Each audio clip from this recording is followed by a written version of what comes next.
master of the buy. With my wisdom and experience, I'm setting the pace, turning yard sale, junk into gold and in the race. Oh, dear God, save me.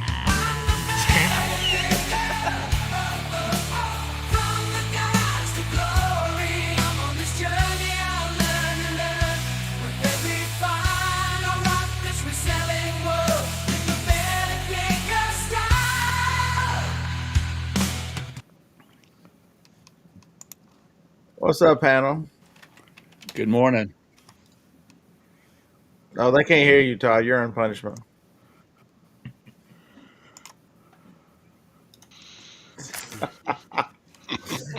They they didn't want to see your sexy wrist this morning anyway.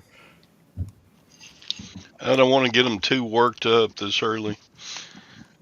How do you get out? If they say they want me to measure this, they can kiss my ass. I have a model this. Will it fit my Mr. Car? I don't know. I ignore those ones. I know I shouldn't, but I do. I mean, some of them I want to help these folks. I believe that the customer service part is, you can make a difference for your store or on eBay. Help, and you can help get yourself sales by helping these customers out. But do they not have Google? So, I mean, if my kid asked that question, that's what I'd tell him to do. Google it.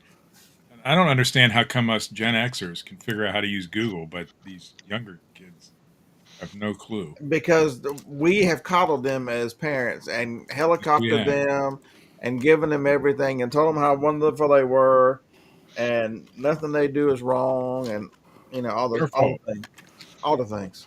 It is our fault. I guarantee. It is our fault. Here's your trophy. God don't make no mistakes. The problem is because Gen X we're so feral, and it's in our psyche that we were just left alone. We went the exact opposite for the next generation, our kids, and the pendulum was overboard. Yeah, the pendulum swung too great, and yeah. So should we check and see who's here with us this morning? What kind of show was it when lag is first? It can only go downhill from lag's first comment. Axe Monkey, good morning. Chastity, good morning. Flip it good. Ping, very nice to see you. Even David Jarvis is here first thing in the morning and saying something. What's up, Dave? What's wrong with you? Hey, somebody time out Craig. He said good morning. Somebody time him out. Well, he's all being nice and shit. What's wrong with you? Anissa representing the big girls. What's up, Anissa? Did you get up on the wrong side of the fucking bed, Scott? All right, we got Christopher Hello from Jamaica. I'm not even going to insult you with a Jamaican accent. Jen, good morning. Porcelain Princess. Jax, Vintage Memories, good morning. Ron, I hope you're feeling better. Are you out of the hospital, Ron? For those of you who don't know, Ron finally got, after 2 years of battling a kidney stone, got the surgery done. So we're excited for that. JT, what up? Good morning, Tina, Big Dre. Did I find everybody? Close enough. Dave got to the warehouse at 5 a.m. Were you lost? What are you doing up that early? Eric has noted that you're late. I'm rubbing off on him. Morning, Val. Eric has noted you're late. Don't think I didn't see that. All right, hey Craig, thanks for timing out that other fake Craig. Nobody needs fake Craig.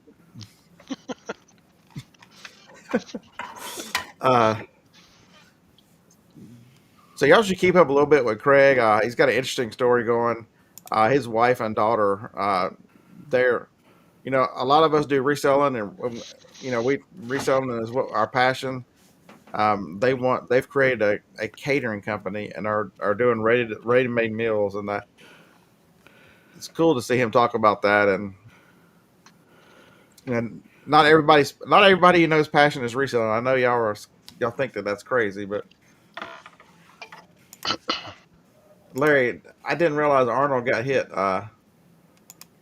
Did it get hit with a tornado, or is it just regular destroyed? Yeah, he showed me pictures of the wind damage. It was horrible. Mm. Big mess. Yeah, there's some out. The one big picture out of Alabama is a school bus that got put on top of the gymnasium. Wow. My hometown had brush fire, wildfire last night. We didn't have anything here. 60-mile-per-hour winds yesterday, and JT, it is Alabama. Wife and daughter could be the same, I guess. That'd be a new. That'd be a new one. But yeah, I got you. Uh, Only another Alabaman can make that joke. so Why? yeah, I'm Oh, not we right. could, but I'm in North Alabama, like around the one metropolis that is halfway normal. Craig's down there with the savages, so there you go. Damn. Hey, real timeless vintage. Good morning. Good morning. Mr. Sadie, how far are you from Cuba? That's on the other side of Florida, about 90 miles. No, he ain't that far. I know you're talking about Cuba, Missouri, not Cuba, the country. And I was gonna try to do this without my. I'm scared I'm gonna lose these little screws that are right here, and I can't lose any more screws. For God's sakes. So I let out a video last night. Y'all go check it out. Just show it real time. Yeah, I saw that the bear that they made you change your name for whatever reason. That'd be an interesting story. Why did they make you change your name? He says he's 80 miles, John. I said I told you 90 miles, 80 miles, close enough.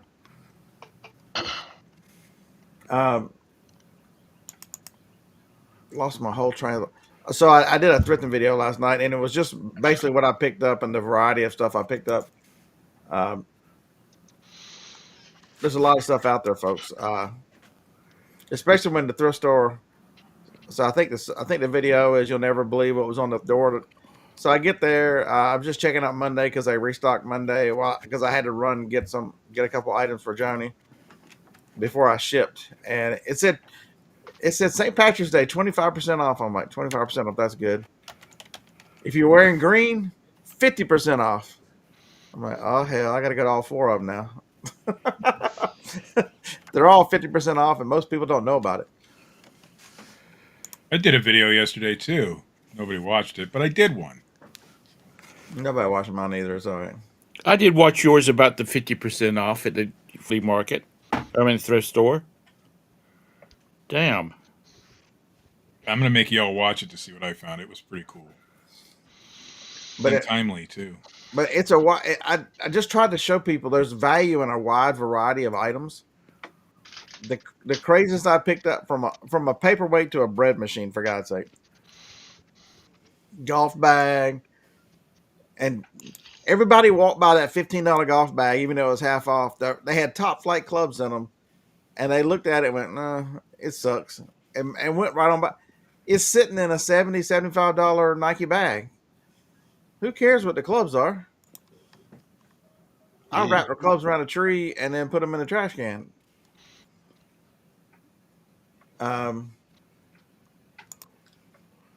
Do I have a link? Is that like Hey Got Link? Is that like Hey Got Milk? Is that some kind I of? think he's looking for weed. It's the same one I sent you last time.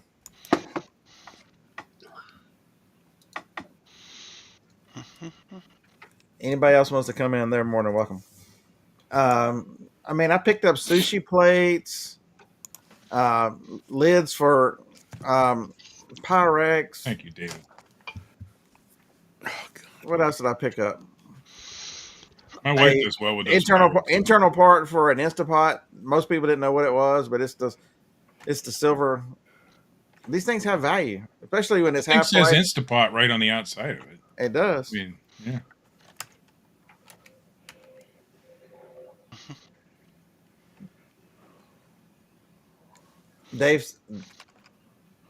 Dave said he saw the poster vid, Steve. Is that the video you're talking about? That is the vid. It was a pretty cool poster. I think everybody should go watch it. Man, don't you have a drone to be flying somewhere this morning? No, it's raining today. Yeah, electronics and rain kind of suck, huh?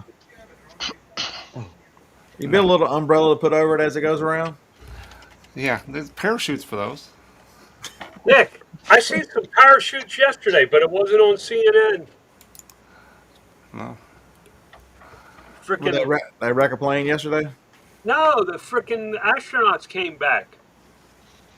Okay, Yeah. so if has anybody else seen the same pictures online I have, about 3 months ago, she had all the gray and stuff coming through her hair, all her roots, and then when she goes to show up for the pictures yesterday and the day before, her hair been re-dyed and everything. Who Who are you dyed her talking hair about? in space? Who dyed her hair in space? Of astronaut. Okay, so y'all want You this is could. good. This is probably gonna get me in trouble, but so last night, I was good last night, y'all. I was good. So last night, it's wing night, and so we don't have wings, so we met at a Mexican restaurant, and Harlan broke protocol. Harlan, you terrible individual, he says, "Do y'all mind if Marcia comes?" You know, and I throw out there, we don't. I said boo first because you can't just be all happy, right? I said, Harlan, we don't care. She's a reseller too. We really don't. I mean, and so then we haven't seen another member of the group in a while. So much that Mr. Reselling accountant we'd almost forgot what he looked like. He hadn't been there since November, and he said, "If that's the case, I'm bringing 2 women with me." I'm like, "Damn, what a show off!" So one of them is his new girlfriend. One of them is his niece. We knew that, but we figured that he had been MIA because of a lady, which is, we're not hating. He's a nice young fella. He deserves to be happy. But she works for NASA. I didn't even mention flat Earth. I didn't mention to her that we didn't go to the moon, even though I'm laughing with my buddy Joe about it. I'm like Joe, should we tell her that they never went to the moon? But I mean, she's like one of these really, really crazy smart people that helps with the design of the life support systems and all, and the life systems that keep you alive up there. I mean, because some people you can tell when you're talking to them, they're like, yeah, they're scientific, smart, way over my head. You get that kind of feeling that I'm like, you're gonna have to dumb it down for the rest of us because I just sell shit on the internet. Why not? But so I was good. I didn't say anything crazy. I did look at Tracy a couple of times. I'm like, should we do that? Hey, I tried to get Jacob a job. She said that NASA has some interns coming, so hopefully, I don't care if Jacob works for free for NASA. Go over there and get some experience. I don't care. Get out of the bedroom, kid. Go meet somebody. Go have a job. You live at home for mom and daddy. I don't need you to make bread. I'll buy a loaf of bread. Go. God said, it's good. Don't get me wrong, and that's what I'm having for breakfast because he made cinnamon raisin bread with raisins and craisins and regular sourdough. It's absolutely amazing. Don't get me wrong. And they're going to take a class, and he's going to sell some things. But I had when my son left, I had empty nest syndrome for a little while, and then he came back. Yeah, no, I don't have empty nest syndrome anymore. hey, Oh, Doug, he's what's gone up, again. Doug Done. and Rowe? Doug and Rowe, just Rowe, whoever. I don't know. He thought he wouldn't be leaving. I mean, it would be here in town. I mean, everything here is space. So, Oh, my son still lives in town here, but he doesn't live with me. Yay. Hello. hello. Hi from Steve. Hi. Telemarketer, go F off.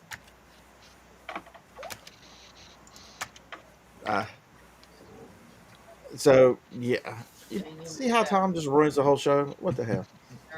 Yeah. But it's Got a I nice was very background there. It's almost as nice as John's piano. Oh, But I'm telling you, folks, I've been telling y'all for a long time. If you don't have a local group of people, start organizing one, man. It is we. It's an enjoyable couple hours spent with around food and talking to guys and now ladies. It doesn't really matter to us. You know, you spend so much of your time around people who have no idea what you do, and it's refreshing not to have to explain stuff, just to talk shop without everybody looking at you like you've got a third eye or you're a purple people eater or whatever it is. Except for the chick from NASA must have been looking at you like you had 6 heads. She was trying to figure out how we all met, and because Justin because me, Justin, Harlan all do YouTube. She was trying to figure out if it was all around reselling or all around YouTube. And You should have threw the flat Earth at her. you got to ease into this kind of stuff. Maybe next time if she comes, She What would have if she thought y'all were. agrees with you? She would have thought you were escaped from the insane asylum. because I looked at Joe. I'm like, you think I should get her to explain how that thing rotates around the Earth and the dome? Like God said, He put a dome on it, and is it just hitting on the top of it as it goes around? Is that where they had the problems? Is they couldn't get it down because they ran into the firmament? Should I ask these questions? And No. Joe just looked at me, laughed, and then started shaking his head. No. Hey, David, that's a cool thing. I think that you've got so much stuff, David. I think Whatnot might be the answer for you. So, the premise of the show today, I know y'all think I make these titles up. Well, sometimes I do. I do make them up. But the title is "Are You Getting in Your Own Way?" You know, Yes. you could set a show up, do it the right. If you want to do Whatnot, go watch some people that are good at it, and then emulate that. You don't have to sell the same things they do, but they all do a lot of similar stuff. The newer people all set up shows so people can go in and look at it, give them a reason to bookmark, build a following. Then once you've got a bigger following, you can just run whatever they want to buy. David, I know, dude, you could sell a ton. All the craziness you've got, you could sell a ton. And access to cheap stuff and just blow it out. Your biggest thing would be you guys are set up to ship, but it'd be crazy shipping. Like says, get on the Walmart. And so if that's the case, if Amazon is killing your sales right now because they're kicking you off the platform, Walmart the answer? It might be temporarily. I'll tell you, but that's the way reselling works a lot of times. As things change, you bounce platform to platform, you move around, you make adjustments to your business. That's the first problem. Is most people don't treat it like a business. So right now, Scott, What's with the first 3 months of the year, I'm only selling half the number of postcards I sold every month last year. But my profit percent is still the same or higher because I cut all my expenses. I stopped buying because I saw the sales going down on a trend. So, But and are you still posting the same amount since I you're post about 25 playing? to 30 a day instead of 50. Because since you're playing helicopter pilot now. Yeah. My son helps me with that a lot more. But once I saw the trend after February, I said I can't be buying thousands of dollars of postcards. And people try to justify, they always justify why sales are down. Everybody spends so much time justifying it. Basically, there's 12 to 13 million postcards now on eBay. There's so many sellers, so many postcards, it's saturated. And they're selling them for 99 cents and stuff like that. It's the same story of hats. Hats were a good market for a couple of years ago, and they went from 60,000 hats online to millions and millions. Yeah, so I just cut everything down. I don't have a lot of subscriptions. I don't have a lot of monthly cost. And I've been very strategic. I went to Austin, Texas, Todd. I was in Austin, Fort Worth, and San Antonio for 10 days. You didn't say hey to Ron? Ron lives in Austin. Ron, Yeah, I got chastised by Ron by not calling him. Mark. That's how much Mark thinks about you, Ron. He's like, that Texas A&M dude. Screw that guy. Yeah, next time. But I went into a thrift store in Austin. We decided to take a Uber over to a thrift store outside of the city. Their Goodwills are very good, by the way. Huh? Their Goodwills are very good, by the way. Yeah, I walked in a thrift store and I looked in a basket and there was all these real photo postcards for $1 to $2. They're all gas stations, older 1920s. I spent about $80 to $100 on postcards. I've already got my money back for that trip. I sold one yesterday for $55. Cool. Okay, so now that it's saturated, Mark, is it everybody has saturated it? Have you done enough research? This is the thing that people need to do. Where is the market saturated? Is it because there's probably still opportunity in the market? You just got to find. Is the market saturated on all the just whatever cards, and it's harder, but still the specialty cards are there's still a market. You see your gas cards, you're still selling the high end cards. If you can sell high end cards, there's still a market. There's two niches that I always say in postcards. There's the ones that sell themselves, the unique ones, the real photo, the high end Halloween, and then there's ones like I do, the everyday cards. Those are the ones that everybody's putting up, and Because they're easier, much easier to find. Oh Everybody yeah, and there's no work to them because you don't have all that lookup. You know, I look at a bridge in San Francisco, Golden Gate Bridge. That's $4.95. I don't even comp it. And Mark's not giving himself enough credit. Part of it is he knows his niche. Yep. He looked in that card and knew without a cell phone that he had to stop and look. He's not got himself in 50 million niches. He has one niche. It has turned on him. It has turned on most people to be a bad niche, meaning profitable, because they're putting up everyday cards. And Mark knows where to find the money. It's been a long time. It's been a long time since I found a batch like that. But I haven't been looking that much because I don't sell those high-end cards. They usually just come to me, and it was really nice to. It kind of pumped me up. Like, let's go find another thrift store. So Yeah, 'cause so if you people follow in Texas don't know postcards, Todd. If you follow Okay. Bonafide Hustler, Chris Dupuy, he has shown you that the Goodwill's there, and Harlan and I went there a couple times, and we experienced the same thing. The Goodwills there are loaded with good merchandise. Their yard sales are outstanding because you've got a younger crowd, and you know they have a lot of disposable money. You know, just think about Austin, the University of Texas, and all the stuff that's there, Ching. and all the outdoors. You know, it's hot there, so they do stuff outside. You know, they have winter like Todd. Todd gets cold at 60 degrees. Yeah. Yep. That his ass was freezing this year.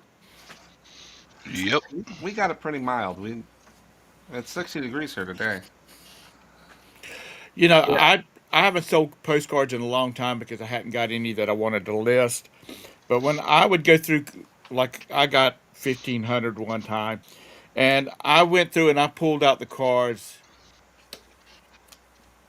Like I sold a postcard to a guy here in Charlotte, and in the description I put deal worth and all this kind of stuff in it, because he actually owned the house that the postcard it was of.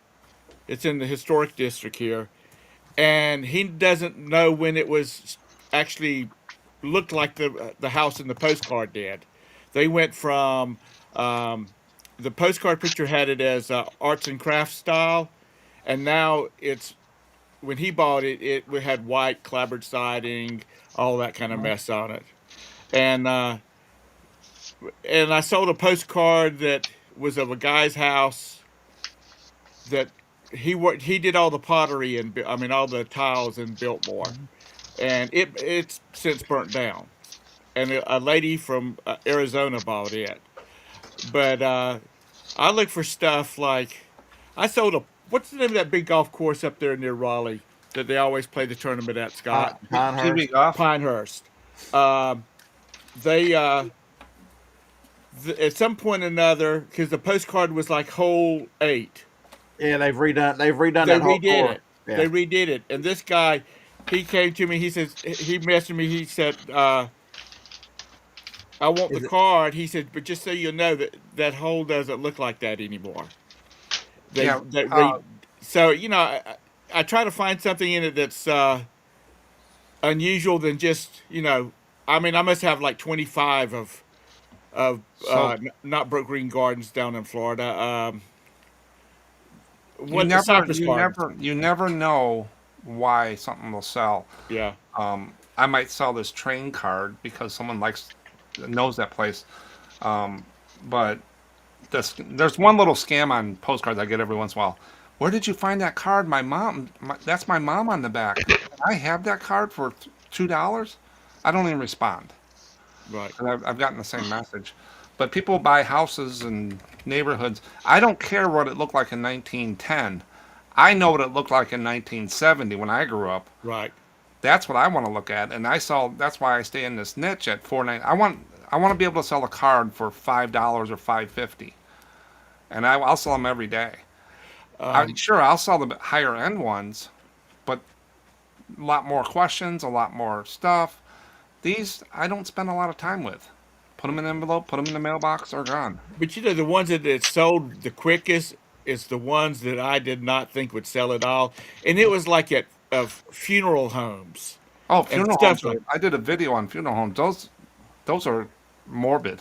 People will buy them because my grandfather was buried there. Or cemeteries. Yeah, or radio stations, especially There's postcards. They used to take pictures at funerals yeah, way back in the day. They'd prop the people up yeah, and stuff. Those real photo postcards, they're morbid, but they sell. yeah. Have you seen the videos of what they're doing now? I've seen them. They've been this have been the black community where they set them up in the car and spin them around. Have y'all seen those videos? No, I haven't seen those. The last one I saw last night, the black guy goes, "Listen, fam, I want to just cremate me. Don't spin me around. Don't make me on a wheel." He's like, "Just you cremate me." What was and that, be done with it." Vacation with Bernie or something? The dead guy? I mean, this guy's sitting up in this big car spinner, and there was one that he was a cook, so they got him with a grill. I'm like this it is so. And there's one where the woman sits up there with him and is hugging on him. I'm like, oh my goodness. It's like you get those things in Google. What happens during cremation? I don't care. I don't want to read it. I don't know. You know. Yeah, but it's you don't know what's going to trigger somebody's nostalgia, what their memories of. Because just think of. Okay, so whether people believe me or not, I don't think our history is what they told us, because they spent the 20th century and the late 1900s knocking down a lot of buildings. Go look, Yes. don't make. I'm not making this up, but they spent a lot of time knocking down buildings that they said they needed to be written for whatever reason. Go look into world fairs and how they say it. They claim they built these things in 2 years, and they were monster cities, and that they were only temporary. Oh, we did them out of stucco, horse shit. But so a lot of people, that's the only thing they have left to see some of these things. Go like high schools. Go look at high schools, the buildings that were listed as high schools from 1870 to 1910, and you're going to go, wait a minute. Why does every high school have big bell towers? These monstrous, beautiful buildings, and what happened to them? Oh, they said they couldn't renovate them and they knocked them down. They were hiding something. I think they were hiding something. But anyway, You've to the always point got of to the point of conspiracy. postcards, the only way you're going to see. I grew up in this town. I want my memories of that building or whatever particular memory. Or my father worked there, like the Wrigley's building. I sold to a guy in Chicago, the Company. His father worked there as a maintenance man, and he wanted that postcard and stuff. So, but a lot of the buildings that burned down in the older days, they were wood and they had the gas flames. Yeah. Monticello Hotel is one that I've sold a few times. I think I don't know where it is. But it could be plants. I sold a postcard that was of the Celanese plant that was in Rock Hill, which was the biggest plant in South Carolina, and Joshua trees. it's totally gone. There's one of these subdivisions that's got 100 houses per acre type deals there now, and a guy bought it because he worked there. Yeah. And then when they shut the plant down, he lost his job, of course. But But this goes across a lot of markets. Why do people buy peculiar hats? Same thing. It reminds me. My grandfather wore a hat like that. I've got a couple of Pioneer hats just because my grandfather was one of the early Pioneer seed farmers in Michigan, And all my memories of him growing up was he always had a pioneer hat on. Everywhere at his house, he always had them. And then 50 years from now, that's the hat beard war. And then so, We almost spilled that. but yeah, you never know why someone buys something. Nobody cares 10 minutes from now. They're not going to care in 50 years.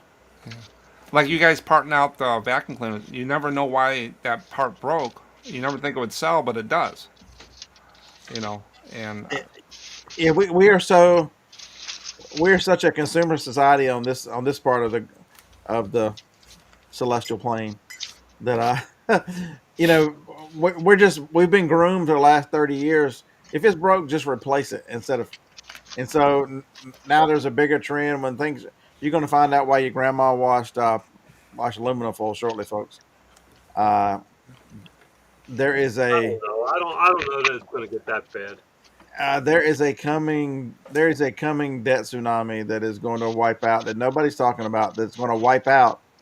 You think 2008 was bad? This is going to be much larger than 2008. It's not just the housing market. This is going to take pension funds away. And yeah, so people say selling low dollar stuff.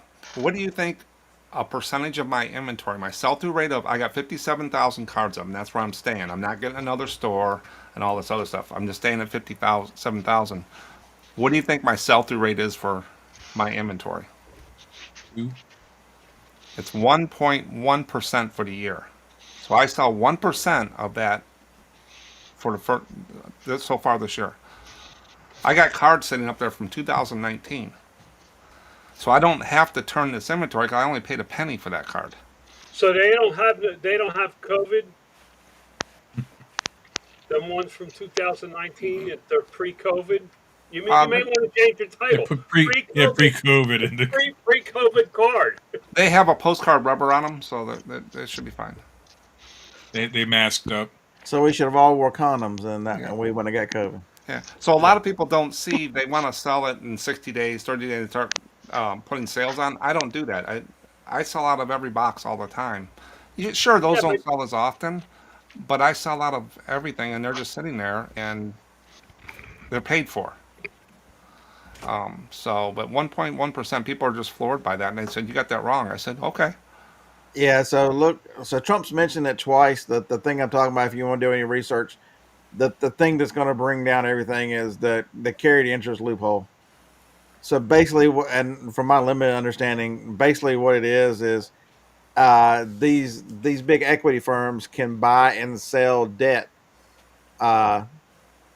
instruments, and they are awful products, and it is only legal because the equity markets have little to no oversight. There's little to no laws. There's no control of them. So it's like the Wild West over there.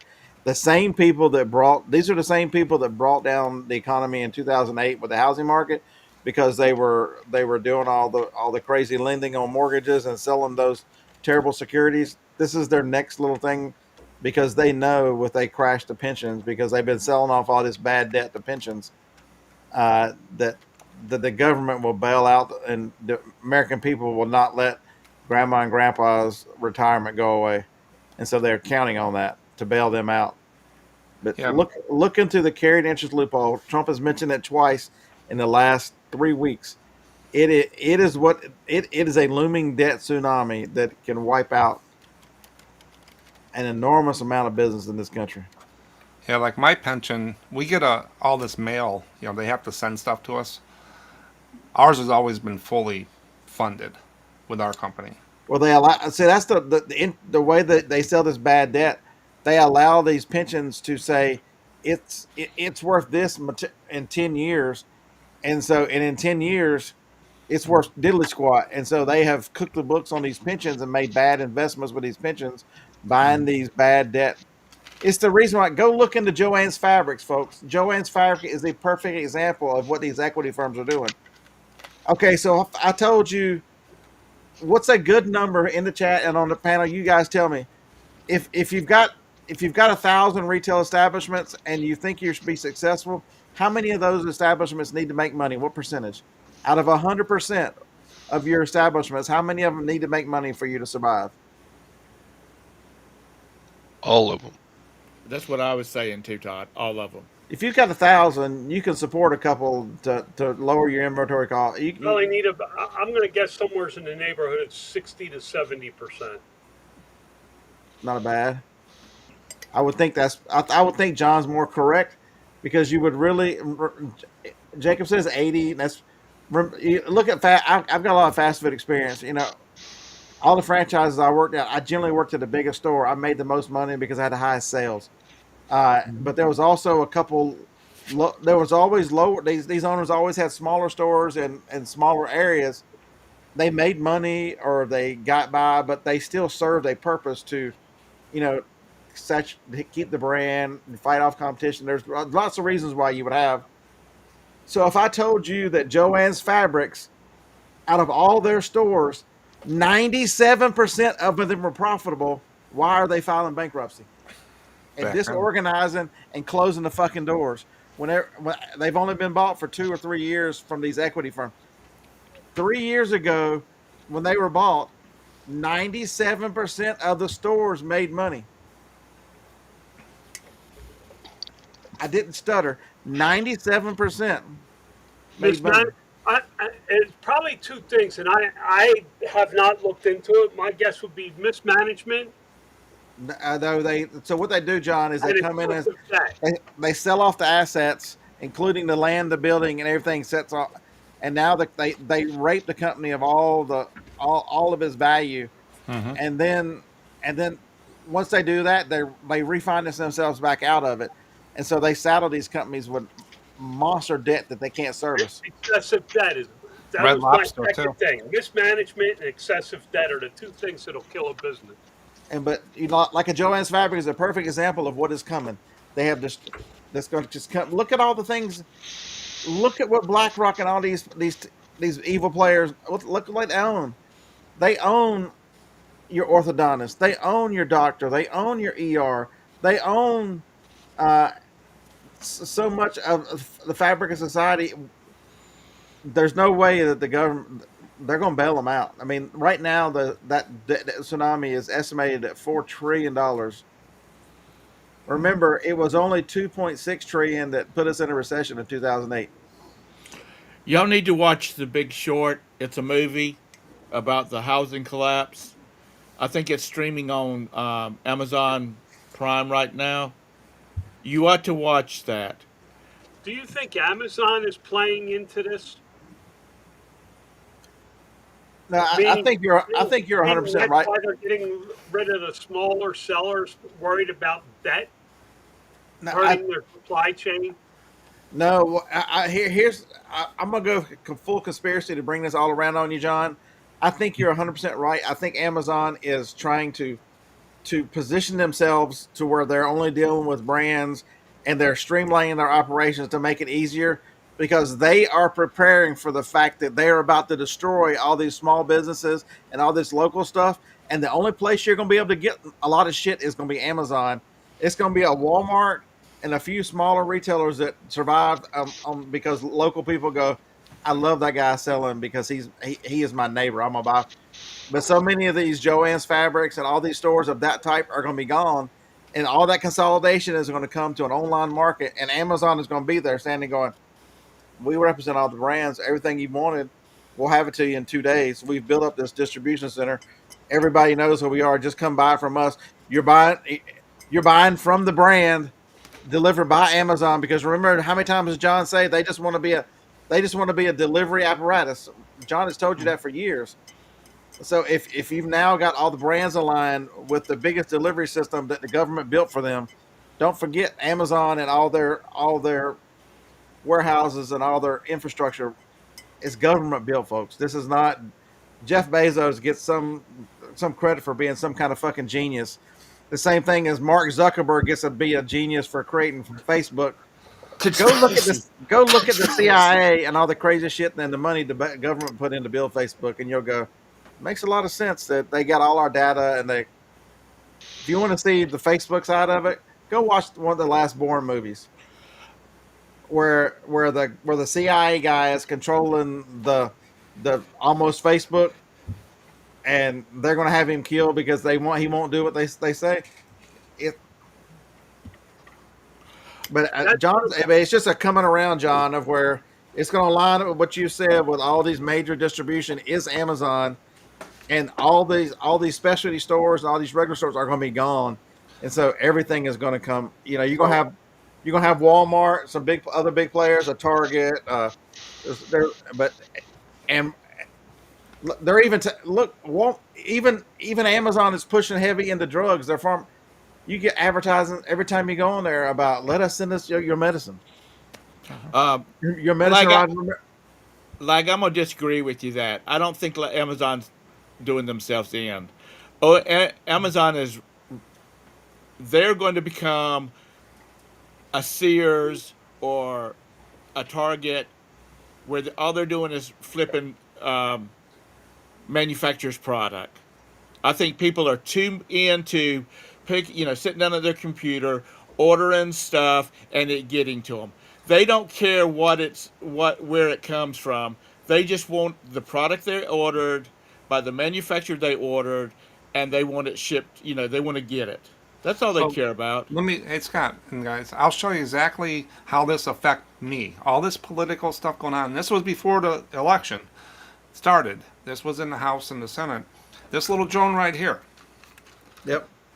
Okay, this is a Mini 4 Pro. I use them for the houses and stuff because low profile. If it crashes, it's not expensive. One of these by itself, I could buy for $600 last year, and I could have it shipped to my house and get it in 3 or 4 days, a week. I want a backup, so we want another one. So I went out and bought it from the Chinese company. It was $300 more, and it was stuck in customs for 20 days. I couldn't get it. It was stuck because of some political representative did some law saying Chinese is watching us. Well, they make our phones too. So I had to get a refund for that, and I went over to Best Buy and I paid $800. I want one more to put in my son's truck, so we have 2 and 2 because these are what makes us the most money. I can't find them for under $1,200, or they're sold out all over the country because they can't send them in. So all this stuff going on has doubled the price for me to buy a backup drone. But that's what. So last night we were on. So me and John were checking. Not this John, but Vegas John. We were on Nurse Flipper's channel, and they asked us. One of the. I like the way she does Tuesday nights, where she'll everybody who asks a question, it shows up in color, so she keeps track of it by favoriting in those, and so she'll go in order. And one of them was asking, how do they think that without getting political, the current environment and where things are going, how do you see it affecting our business? And that's the point I made was I sell a lot of used stuff. To me, I'm on the other side of Mark. My used stuff is now more valuable. People are in any kind of thing that I can sell for parts is more valuable. All the things that I like to do because you can't get new. New is harder. New is way more. Folks, go to Walmart and look at Keurigs. The cheapest Keurig in Walmart is like almost $70, and it's just a basic. It's got 3 buttons. It'll give you 3 sizes. It don't do nothing else.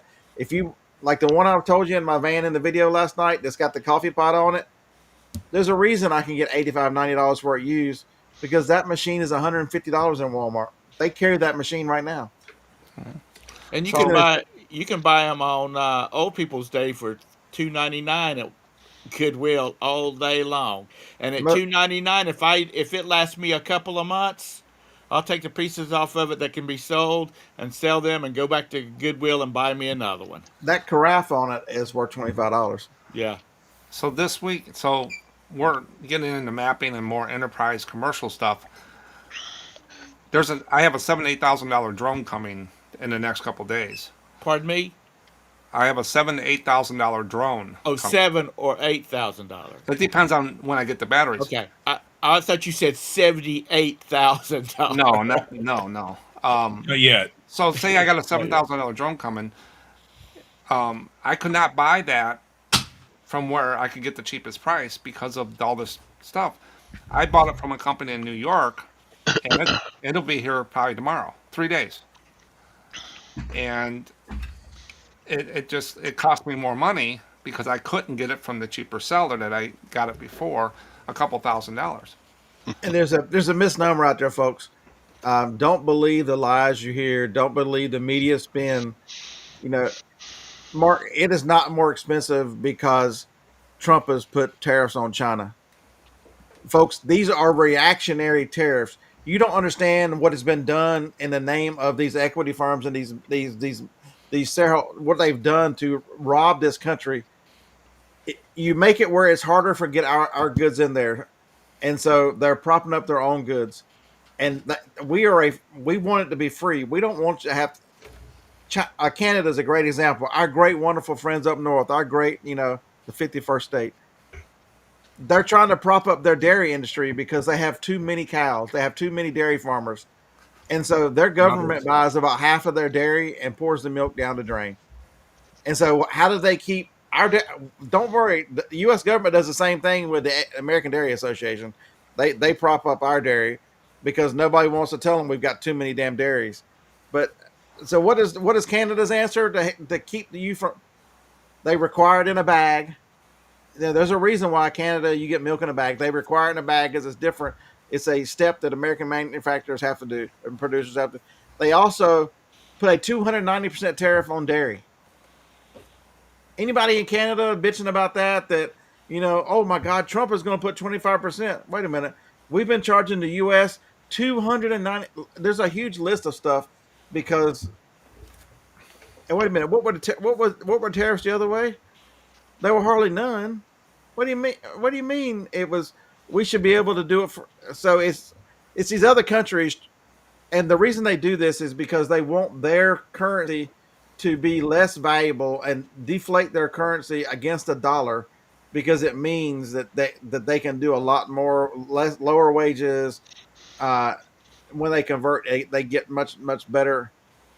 And as a dollar weakens, it's put pressure on all the rest of these other countries.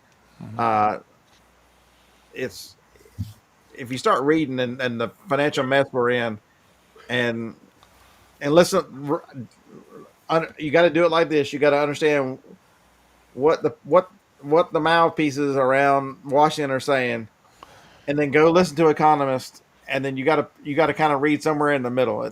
They're not right. They're not right. You just got to have, and So basically, all this stuff going on in that, what it did for me, that drone I bought for $7,000. We're not ready to do that, and probably till midsummer because we have a lot of workflows to put together and understand it because it's getting Right. into GPS and mapping, which I'm not a mapper.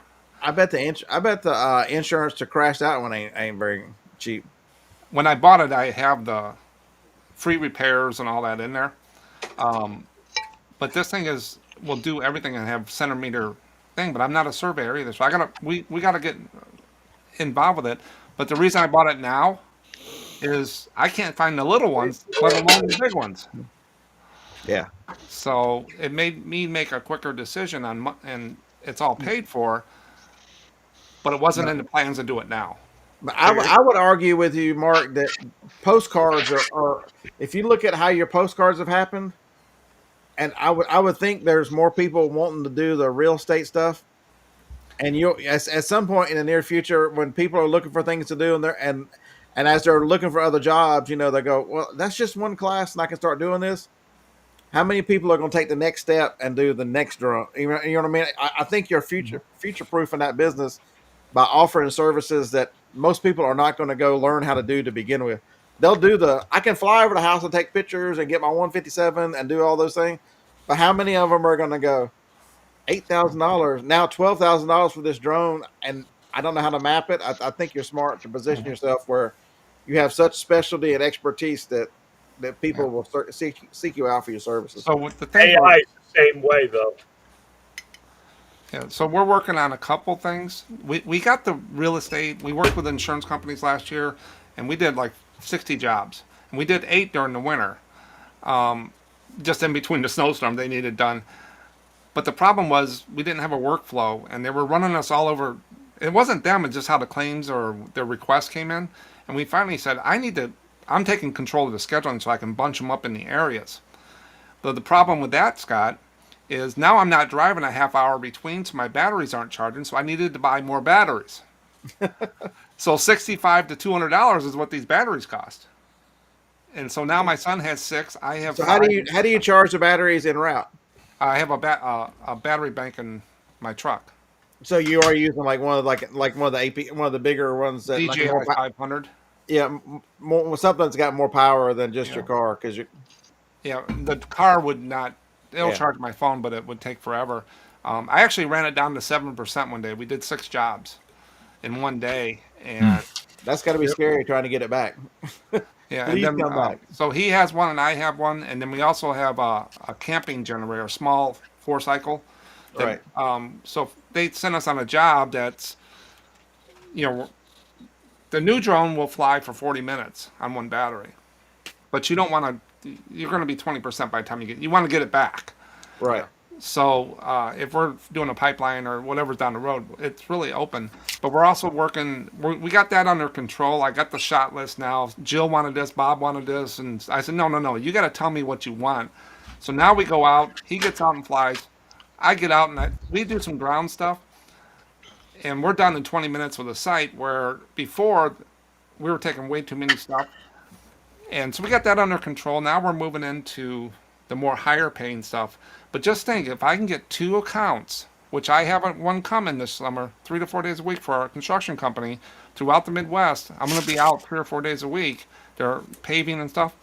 And I get one more big account plus the real estate, plus the postcards. I don't need any more. Right. And that's what we're looking for. But we're working with a golf course because we want to do golf courses. And I found some good examples, and so we're going to map the golf course and do each hole, some voiceover, and spend our time. But to do 18 holes, that could be $3, $4, $5,000 to do a golf course. Yeah. So John Doe says there's a guy in his rural area uses a drone to find lost pets. Yep. Posts the videos on. That'd be a very interesting niche that you would think too, especially. We talk about putting GPS in cars. Microchip your pet, but then they've got to be recognized by a vet. If you've got a pet that has a tendency to get lost, they'd have a GPS in their collar. You know what I mean? That'd be the easiest way to find. And you would think somebody could offer a service like that where they go, I know my pet's in this area, and send up a drone above, and in combination with GPS, you could find. Lag wants to know if the tariffs are hurting you at all, John.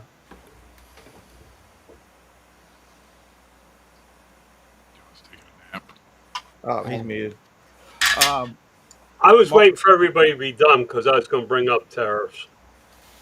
Well, before you bring up the tariffs, just a second, Mark. My brother is a land surveyor, and he has a couple of drones. His guys they've got their FCC license and whatnot. Yeah. And they use it for, like, when they're doing big tracks. They'll send them back to the back to see what's back there, that type of thing. They're not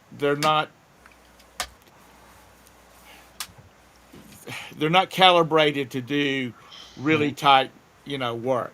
Now he can send them out if he's got coordinates, he can send them out to the ones he's got. He can send them to a specific location, and they can do a cursory look.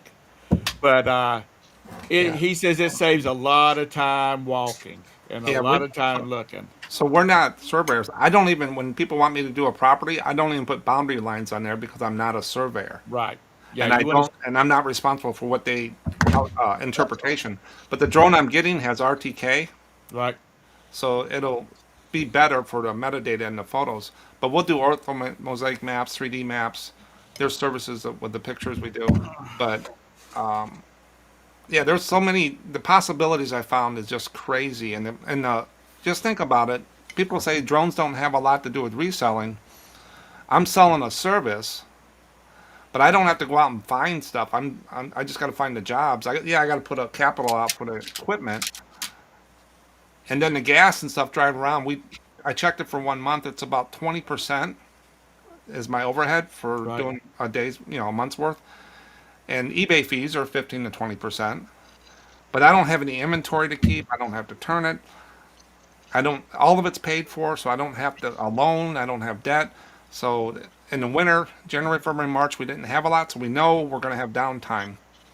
So we got to put money away to pay the insurance and stuff like that during those times. but my monthly cost is so low. I don't have a lot on there, and we just He want to get those two accounts and the real estate stuff. But real estate is not where all the money is because then realtors can be cheap. They don't want to pay nothing, and but insurance companies about the same. But you do 10 jobs for $100, that's $1,000 in 2 days. But used to be. I mean, there was like several companies here in Rock Hill, Charlotte, our area, that they had planes and they flew. What you're doing with this drone, they would fly it with a plane and take aerial photography of it, and then they had, it was expensive to get a picture of your house from the air. I Yeah. mean, because you're talking about flight time and all this kind of mess. Yeah, it's just like reselling. There's feedback. When I go out to a site with this insurance company, they're sending letters to these customers. How did the survey crew did or whatever? So I got feedback to deal with. Right. I got schedules. I have rework, just like returns. If we fly and the pictures aren't right, we have to go back out and do it. That's lost money. And it the business is in there. There's parts of it in there and stuff. Lag, little. It's not my channel, but the little X at the corner of the screen.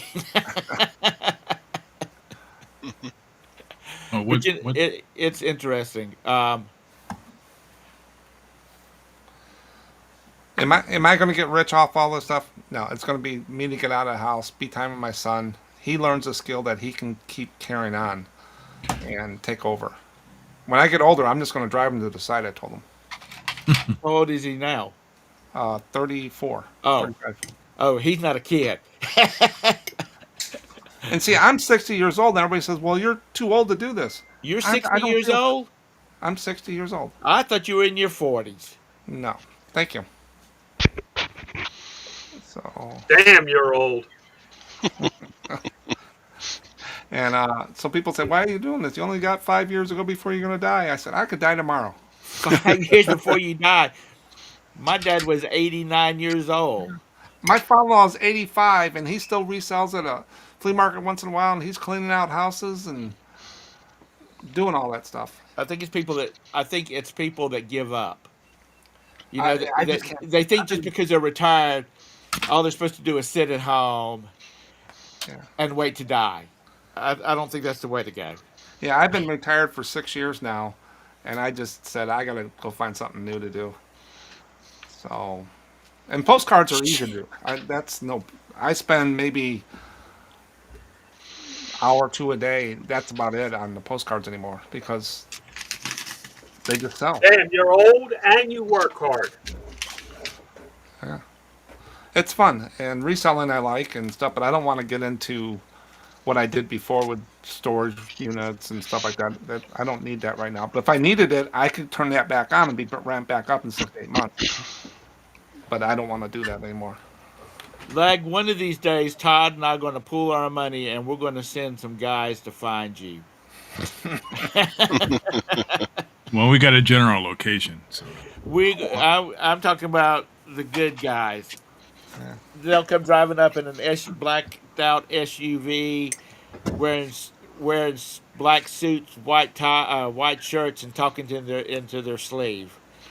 See, this is why I like my morning show, and I whether it ever grows or not, I don't really care. It's because I want to have conversations about life and business. Because if you can't understand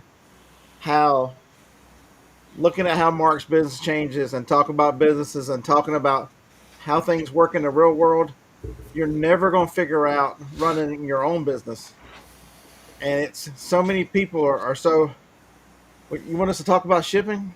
I've already shipped this morning. Do I need to tell you about paper tape machine and buy boxes and quit wasting your time in dumpsters and all the rest of that crazy shit? Or do we want to spend time figuring out how, getting you to think about how the economics of today? I'm not even taking a position whether I agree or not, because I don't necessarily agree with where is the Epstein list, for God's sakes. They said day one, them lying MFers. Everybody has an agenda, no matter what side they're on. I can tell you whose side everybody's not on. The Trump. American people. There ain't an MF in Washington D.C. that's on the side of the American people. They all have an agenda. They're all bought out. None of them are worth a shit. So So in 2 years, Scott, I could come back, or a year, and say, you'll say, what are you doing to drones? I said, well, that kind of crashed and burned, and I sold it all. Because it might not gel out, but so far we're taking it slow. Got a lot of No, money. The cost of entry is huge. there's a serious trend moving that way, especially with the look at. You can combine you and Tom. Tom's family does all the surveying and stuff. How much are your brother? Don't your brother runs a surveying company, right, Tom? Yeah. How much is he being affected and having to learn drones? Because I'm sure he's having to incorporate them because that is eating in his business some. Not really, because Well, I mean, if you're not, service, if you're putting a post in the ground, I get it. If you're surveying is very mathematical. It's very exact, because if you move your post over 6 inches onto your neighbor, it's gonna cost you a lot of money because they're going to sue the hell out of you.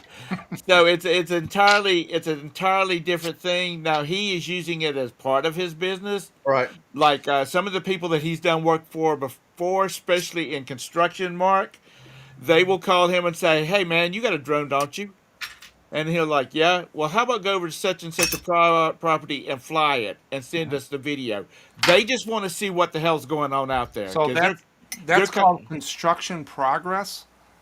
So one of the things that we're doing with this new drone is construction company, maybe through a job board like Fly Guys or something like that, will give you a job to go fly. They're building a big warehouse, right. and they'll want you to go fly. Well, with this new drone, I can go out there and set it all up to do the same track and save the routes, Right. and take a video, take all the pictures they want, and then every 2 weeks for do it 6 again, months, right? Making I go, out, progress. I go out and hit it, and then I display it to them, and they pay you $200-300 for every flight. So John Doe says I resell and try other side business so that. So the reason why I talk about Jennifer's in the chat. Good morning, there, Jennifer.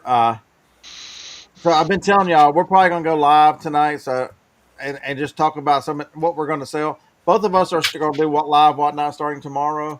Um, you can follow her on whatnot. On whatnot, she is Jenny down south. All one word. let me know when you want to talk about tariffs. And all right, let me transition this, and we'll go back.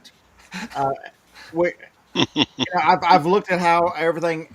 So not only is I think the things have changed, and the money is not for smaller sellers. I think the time is a step away from Amazon. I didn't say completely. I just say it's not the main gig for a lot of the small sellers.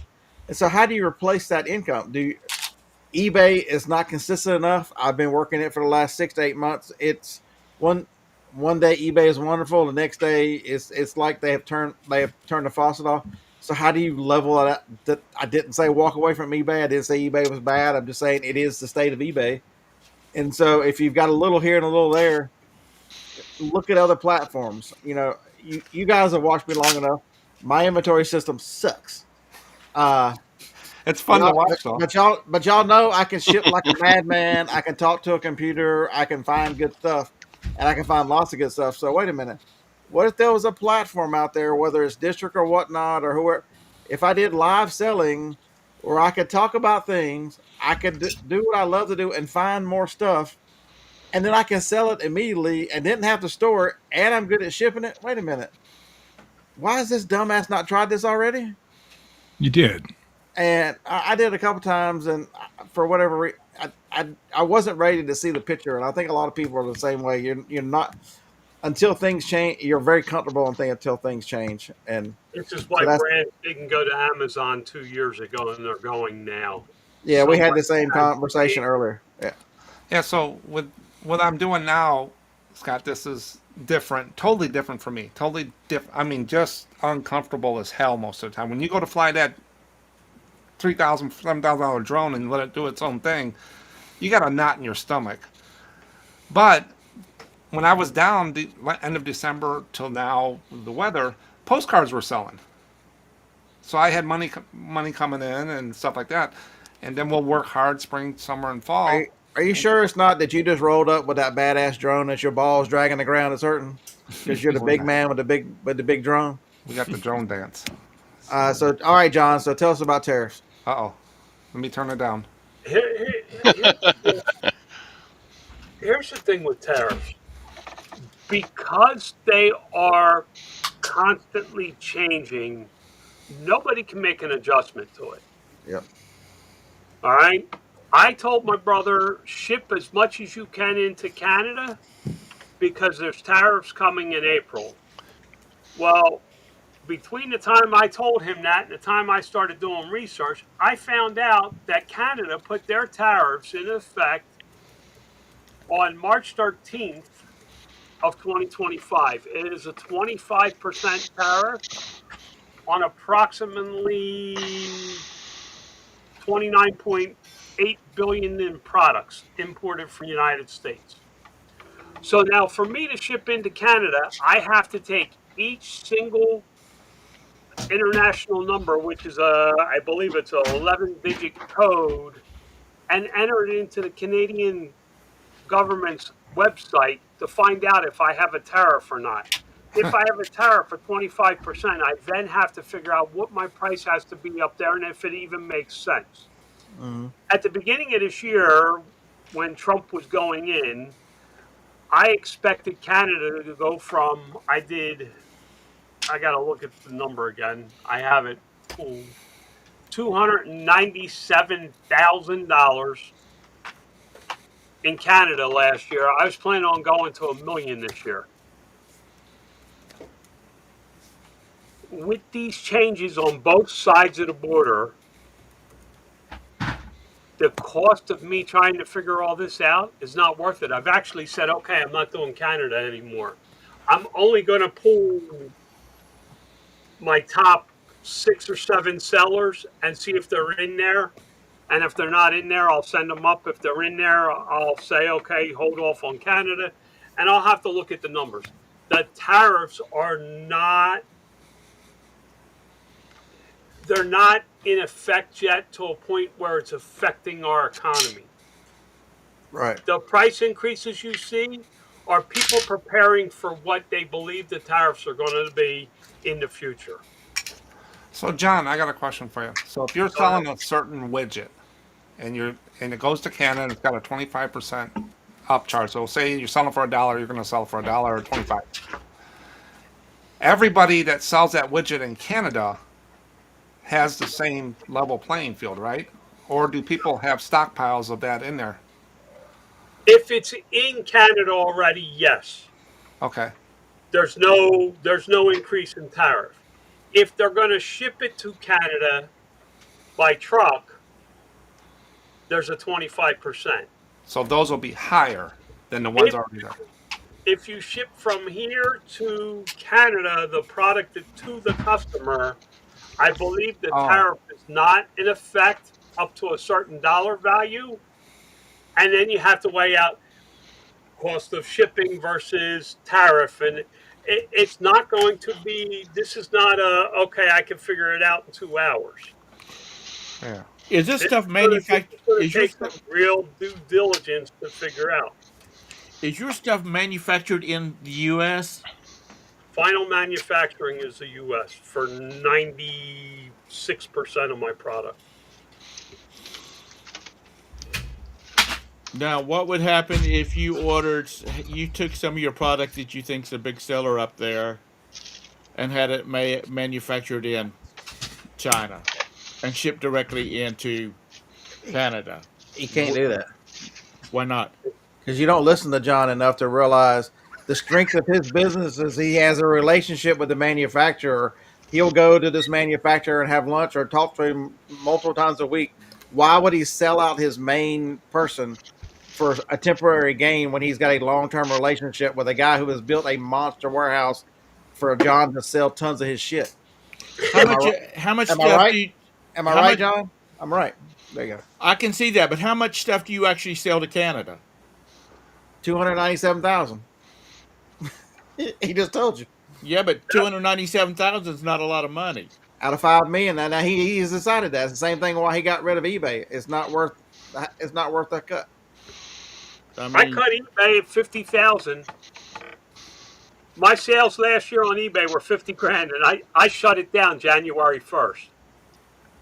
How Yeah, many people in the chat have 50,000 in sales, and could they shut them off? I mean, Tom, you have to understand. I run a business. I don't run a resell. I'm not a reseller. I'm not a flipper. I'm not any of those things, and I have to accept that. I mm, hang out with you guys because I really enjoyed what I did years ago, and I can't do it anymore because it does not pay the bills. Me going to Goodwill is a waste of my freaking time. I might as well just stay in bed. And I'm not saying that to be rude or crude or downplay anybody. It's what I built, and I have to do just like Mark's doing with the drones. He's cutting in on your brother because he's able to do mapping that was done on the ground before. Your brother has a niche that he secured himself for the moment, but in time, uh, geo mapping will be done from space. nah, Yeah, no, it won't. not in my And lifetime, and but I and, know. and Mark doesn't cut into Yeah, Land and Henry Rover. Ford said we'll never fly. And what happened 28 years after Ford came out with the car? The Wright brothers flew across the field. But hey, that's if you want, that that is entirely different though from when you have to pinpoint exactly, not not a foot give or take, exactly where things have to be. When you're building a building, my brother, he's got a crew that does nothing but industrial staking. Those pins for the bolts that are holding down those columns have to be in an exact spot. And if it's not, it's going to cost my brother a shit ton of money to have those things cut out and redone. Yeah, but doesn't your brother use computers now? He does. They And he didn't in the 1960s, dude. Shit changes, and that's the problem. People don't uh want to accept that things will change. Freaking the richest man in the world said, "Listen, my company's going to go bankrupt," and everybody laughed at him. And guess what? He knows that in time, Amazon will not be the the behemoth in the retail market. Things will change, and how we do survey will change. It's already changing. We map roads using drones, not man. We are going to map. no, you don't either. Okay, You don't. you're too old to understand this. I, I understand the fact of how stuff is done in the engineering land In surveying way. 2025, but it go back 100 years and it was done different, Tom. I'm It was telling done you, the same way. It technology was done the changed. same way. Calculations were made, and people have to measure this stuff off. It's gonna Whether be it's robots then. It's gonna be a robot that goes out there and drops the steak. It ain't yeah, gonna be a and guess human. what? When we have teleporting capabilities, we'll be able to not worry about shipping. We'll just give somebody's coordinates to their house and teleport it directly to them. so this is a so Josh is pointing out a bigger deal. So I tell you to hang out with Fight, smarter. I, fight, fight, No, there's certain things that yes, it will change, fight. but there's um, certain things that can't change because not in this our is lifetime, not in my future grandchild's lifetime, I because the think Josh is technology is wrong not about the there. tariffs. so April 2nd, de minimis goes away, and this is a bigger deal than tariffs. Y'all don't understand what any tariffs that means because a lot of these, if it was the U.S. is being abused, so the red tape of getting stuff into other countries is because they tariff everything. The U.S. has said if it's less than $800, we don't care about it, and now they're saying there is no de minimis. So that means if you send a dollar item in here, you're gonna have to do the same thing John's doing, and check a list and pay the tariff. So it's gonna be much harder to get. That's going to increase cost. It's not the tariff going to increase the cost. It's all the labor to get it in here is going to substantially increase. Listen, the tariff thing is not going away.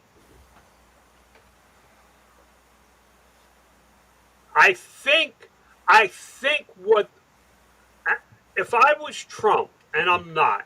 I don't have that kind of control. If I was Trump, I would be fighting more for this, getting rid of this de minimis and the Chinese um, assisted shipping and all the things that are used to bring Chinese stuff into the market. That to be. I wouldn't allow things to come in for free if it's tariff to a large company. I agree with what that is going to happen on April 2nd. The problem is this is the third time he said it. Is he actually going to keep it on April 2nd? Because American companies were up in arms that it was hurting them because they do so much shipping direct to the customer from these foreign countries. And also, the biggest in the world, Walmart, is raising all kinds of hell. Look what I mean. Y'all, a lot of you youngins in the audience don't understand, and we're glad you listen to us crazy old farts. Walmart cut its teeth on Made in America. All their Walmart ads, all their sales papers have made in USA. They, John Doe, you're 100% correct, and that's the whole point of this: is to bring manufacturing back, folks. And it's Don't coming. forget the lessons we learned during COVID. What's the lesson we learned other than the government lies and Fauci's the devil? Other than those, you learn that manufacturing trucks. you can't depend on the supply chain. You better make your own shit. Tamara, he didn't cave on TikTok. TikTok is, y'all don't understand. TikTok is running out. It was a 90-day reprieve. 90 days are coming to an end very quick. That's by law. He did what he could do by law. He in the law that they wrote, it had a 90-day extension that the president could enact. That was what, January. I mean in April 18th, the 19th, or whatever it is, they're gonna start crying again. Josh, we will welcome you into the United States when the U.S. annexes Canada. He sneaks in all the time. Yeah, I know. That's just it. He's one of the hardworking. Josh says plastic bag factories are not coming back to America, and he's right. He's right. There are things that we are going to have to buy from third I was going to say third party sellers, third party countries such as China, our 51st state, Canada. I actually think it's going to be the 51st, 2nd, 3rd, and 4th because it's so big. Nah, there's only a couple pieces we want. The rest he's going to frickin' nuke and let it be Timberland. You could nuke half of Canada and nobody would know for years. There ain't nobody up there. I don't want anybody to nuke it because, They got cows yeah, they're destroying the ozone with all them damn cows up there. and nutters. That's so, John Doe. You're 100% correct. Our biggest competitors, they're either regular Mexicans or snow Mexicans. It's they're killing my yard sales. Here we go. Canadians. And look at Josh. He jumps the border. Why does Josh jump the border? Shipping cost. He skips. Tom, don't forget how much oil this country has. We have just as much as they do. But remember, they have oil. That's the part they don't tell you, Tom. Canada has a lot of oil. What good does it do them? Josh, tell them what good it does them. Not a damn bit, because Canada can't refine their own oil. Because Canada is so far left and they've shut down their refineries and not allowed to build refineries, just like America and the American West is, where they're screaming, we don't have electricity, close the nuclear plant. We don't have electricity, let's close this nuclear plant. You want what's the cleanest energy out there? Screw nuclear. They're their own problems. Down in central South Carolina, I guess it's central east South Carolina, is a nuclear plant that has been there since the middle of the 60s. It's one of the first built in the U.S.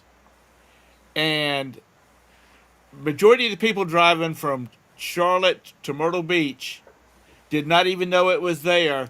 until the people that owned the property beside it cut all the trees down, and you could see the top of the dome across the top of the tree line. We have one. We have one in Perry. Nobody knew about it. Yeah, I worked for the largest utility in the country, the largest nuclear, and Oyster Creek was the oldest one, and it's a whole different world over there. Different. The only difference between a Navy ship and a nuclear plant is a nuclear plant doesn't float. It's very. They don't have. Some of the places don't even have knives to cut their bagels in the kitchen because of safety. Right. And they say don't walk on floor drains because you don't know what's been in that drain. They wanted me to go to one out here. We have 4 or 5 of them by me. They wanted me to be the IT manager there. And I went out there and I go, what is that? He goes, that's the nuclear reactor. And I go, and my office is right here? I would be sitting right next to the biggest heater. And I said, nah, this isn't my world. Too regimented. And so I turned that job down. Does anybody know what the SS Savannah was, or the USS Savannah? I got a postcard for it, probably. You probably do. The Savannah was the only freighter that was nuclear powered. And the reason it went out of, it was decommissioned was nobody wanted that ship cruising into their harbor. Mm-hmm. You just imagine if these big freighters, how much they would save by having.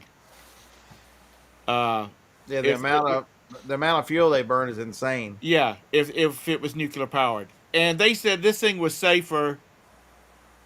It was safer than the nuclear plants built on the ground. What I'm told by, I'm not a nuclear person. I did IT for the utility. Right. Telecommunication, data, and security. But I did enough with the nuclear guys. I worked for a nuclear manager. I was there for 25 auditor, and he'd tell me stories. But those things are not made to blow up. Yeah. They're made to, they can melt down like Chernobyl and stuff. But like when Japanese had that tidal wave, whatever it went in, No, and it it didn't blow sunk up. that one place, that big It ball. it overheated and melted down. Yeah. Yeah, there's one right out here, Dresden, that is the exact same model. Well, they called my team because they were trying to get a phone number 800 number put up. So when people are calling, that we could calm them down, and nobody knew how to do it, and they called me, and we had it done in about 5 minutes, because that's what we did.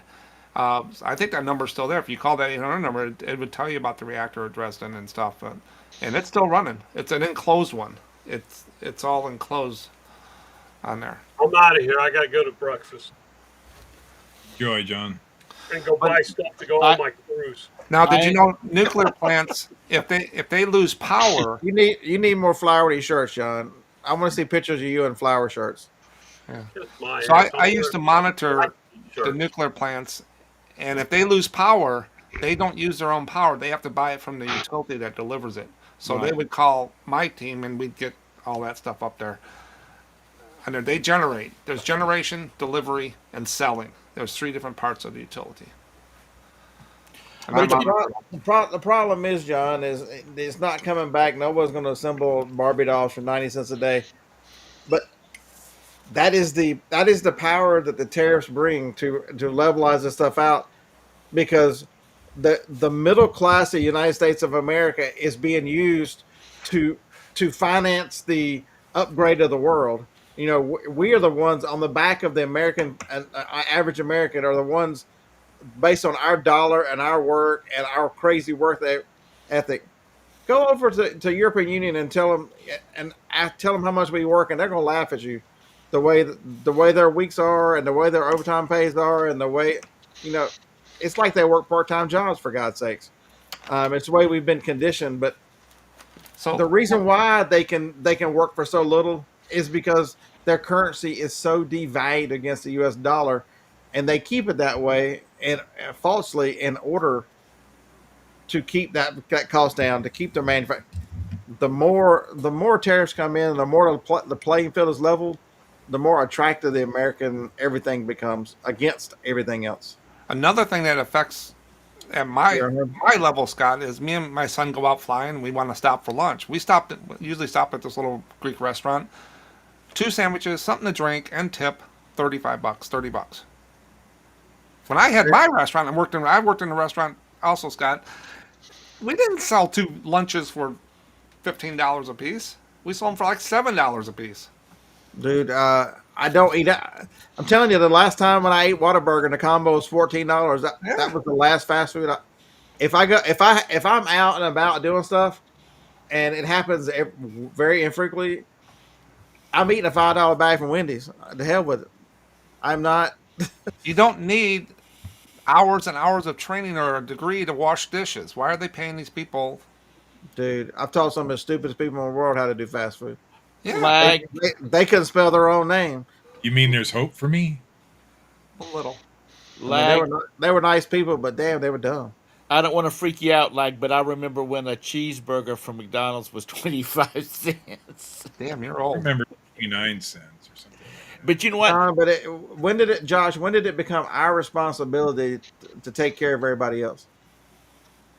It's gone from, and the New World Order has done it. In order to sell a machine gun somewhere, we have to go to work and work extra. Why does the American bring it back to the 50s? Let one person make it where the American family can have one wage earner and raise a family. You want to take care of the rest of the world? Take care of us first. Make it where we can actually have a life worth living. My Life son is- has we have a 7-year-old and a 2-year-old, 2.5-year-old grandchild. My daughter-in-law is a physical therapist, and my son is a dental technician, been in the field for 10 or more years. They both have to work, and they pay child care. What they pay for child care is ridiculous. Where she could stay home, if he Yep. could get the wage that he wanted, and he could live on it if the cost of everything was down, but they both got to work. So they have to bite the bullet. When my kids grew up, my wife stayed home for 10 years, and I traveled all over the country world. And you can't do that. You got to have two incomes. Remember how they say this pipe dream, the powers that be, and they repeat it enough for you to believe it, that you're supposed to work until you retire and then go off and enjoy life, folks. You don't want to be old as us trying to figure out how to get on and off a cruise in your wheelchair because you haven't enjoyed your life because you're too worn out and too old. Enjoy your life now. I'm telling you. Can't- Yeah, you better, because you never know when your day is up. Not because of your health or because of something you do, because some dumbass runs through a daggum stop sign or red light and takes your ass out. Yeah. I mean, both me and my wife are healthy right now. We're traveling this year. I'm not doing YouTube anymore. I had to give something up because there was only so much time in a day. So the YouTube channel's out there, but I'm not doing new videos because that takes, as you guys know, it takes a lot of time to put those together, especially hour, keep up with it. So I stopped that. Sure, does that affect everything? A lot of Little people like the videos, but I had to give something up. But we're traveling around and doing that because we know in 10 years we might have a problem, And but we're Josh, I'm not saying. I mean, I'm not saying that all trade is bad, because, like I say, plastic bags and stuff, we're not going to make that. There's certain things that but if it's an even playing field, and it's you know you want to sell your cars in America, you need to allow us to sell cars there. If you, I mean, fair, and that's the thing that's killed the U.S. citizen, the typical U.S. citizen, is the amount of wealth that's been taken out of this country due to trade imbalances. And not only we're not dealing with trade imbalances, we're also dealing with these tariffs going into these countries. For what little gets in there is a fortune. It's insane. And then we say, oh, it's not $800. Just sell it over here. Send it by the shipload. We don't care. $800. I don't look at it as much as nationally because I'm not a political person. I look at it local. I live in one town, but I'm annexed to another town that we pay taxes to. It's a lower tax rate. For the last 2-3 years, they've given us $500 to $700 back on our taxes at the end of the year.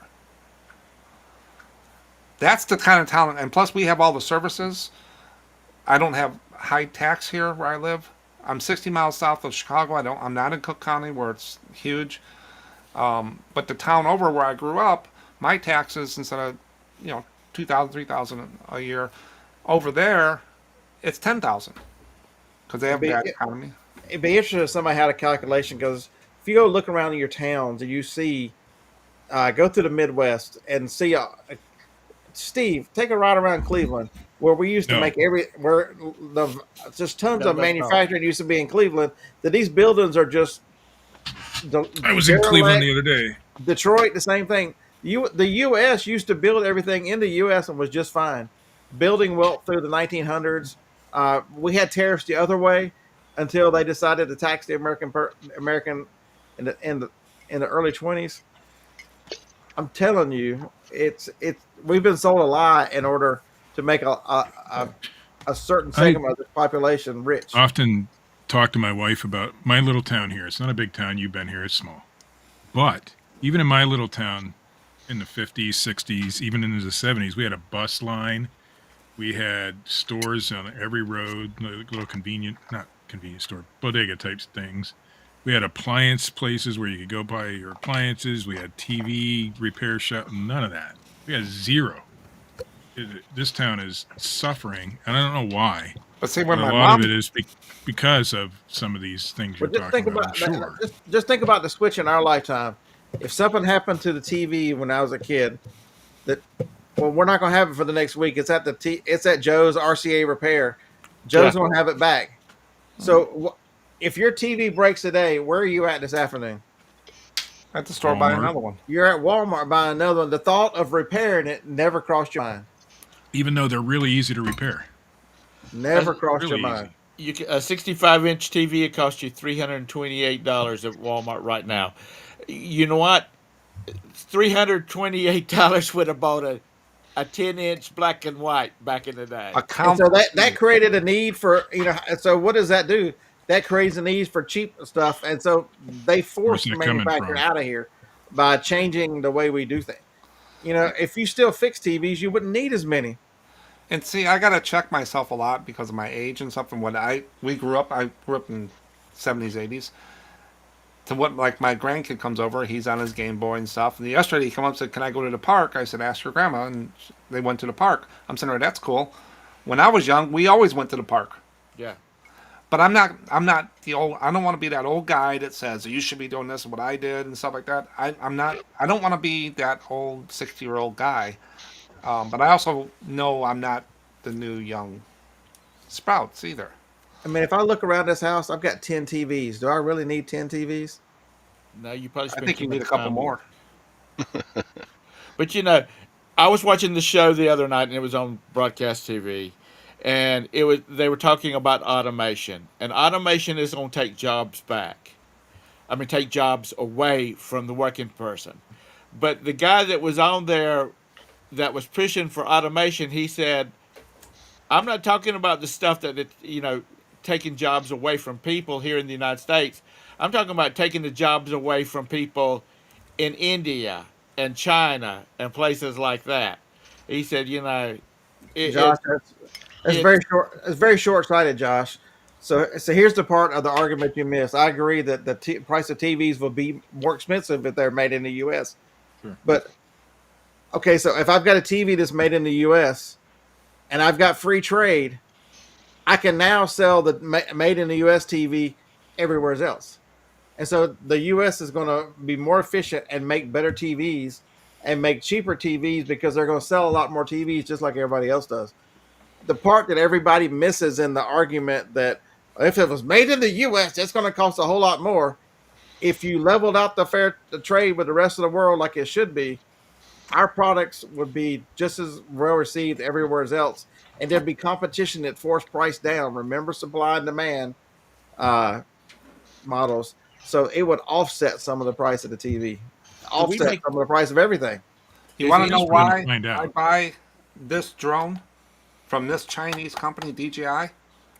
Because Because there's nothing in the U.S. that competes with it. they make the best. Skydio, that's a $12,000.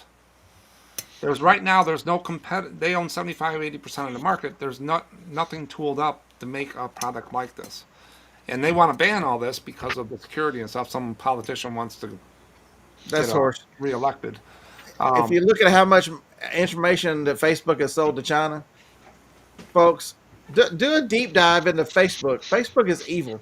Do a deep dive into Facebook and how Facebook trained a lot of Chinese techs, and then DeepSeek shows up. I'm telling you, Yeah. uh, And so TikTok's the least of your worries. yeah, so if there's something available in the United States and it works, it's cheaper than buying whatever. But right now we have no competition for that, so they can do whatever they want. But uh, I made the Um, decision to go with this brand. We have, Josh, we have in my area, it's a big, huge plastic area. So we have the manufacturing here to make the plastics for the TVs already. Now, most of it goes to like Little Tikes toys and things like that.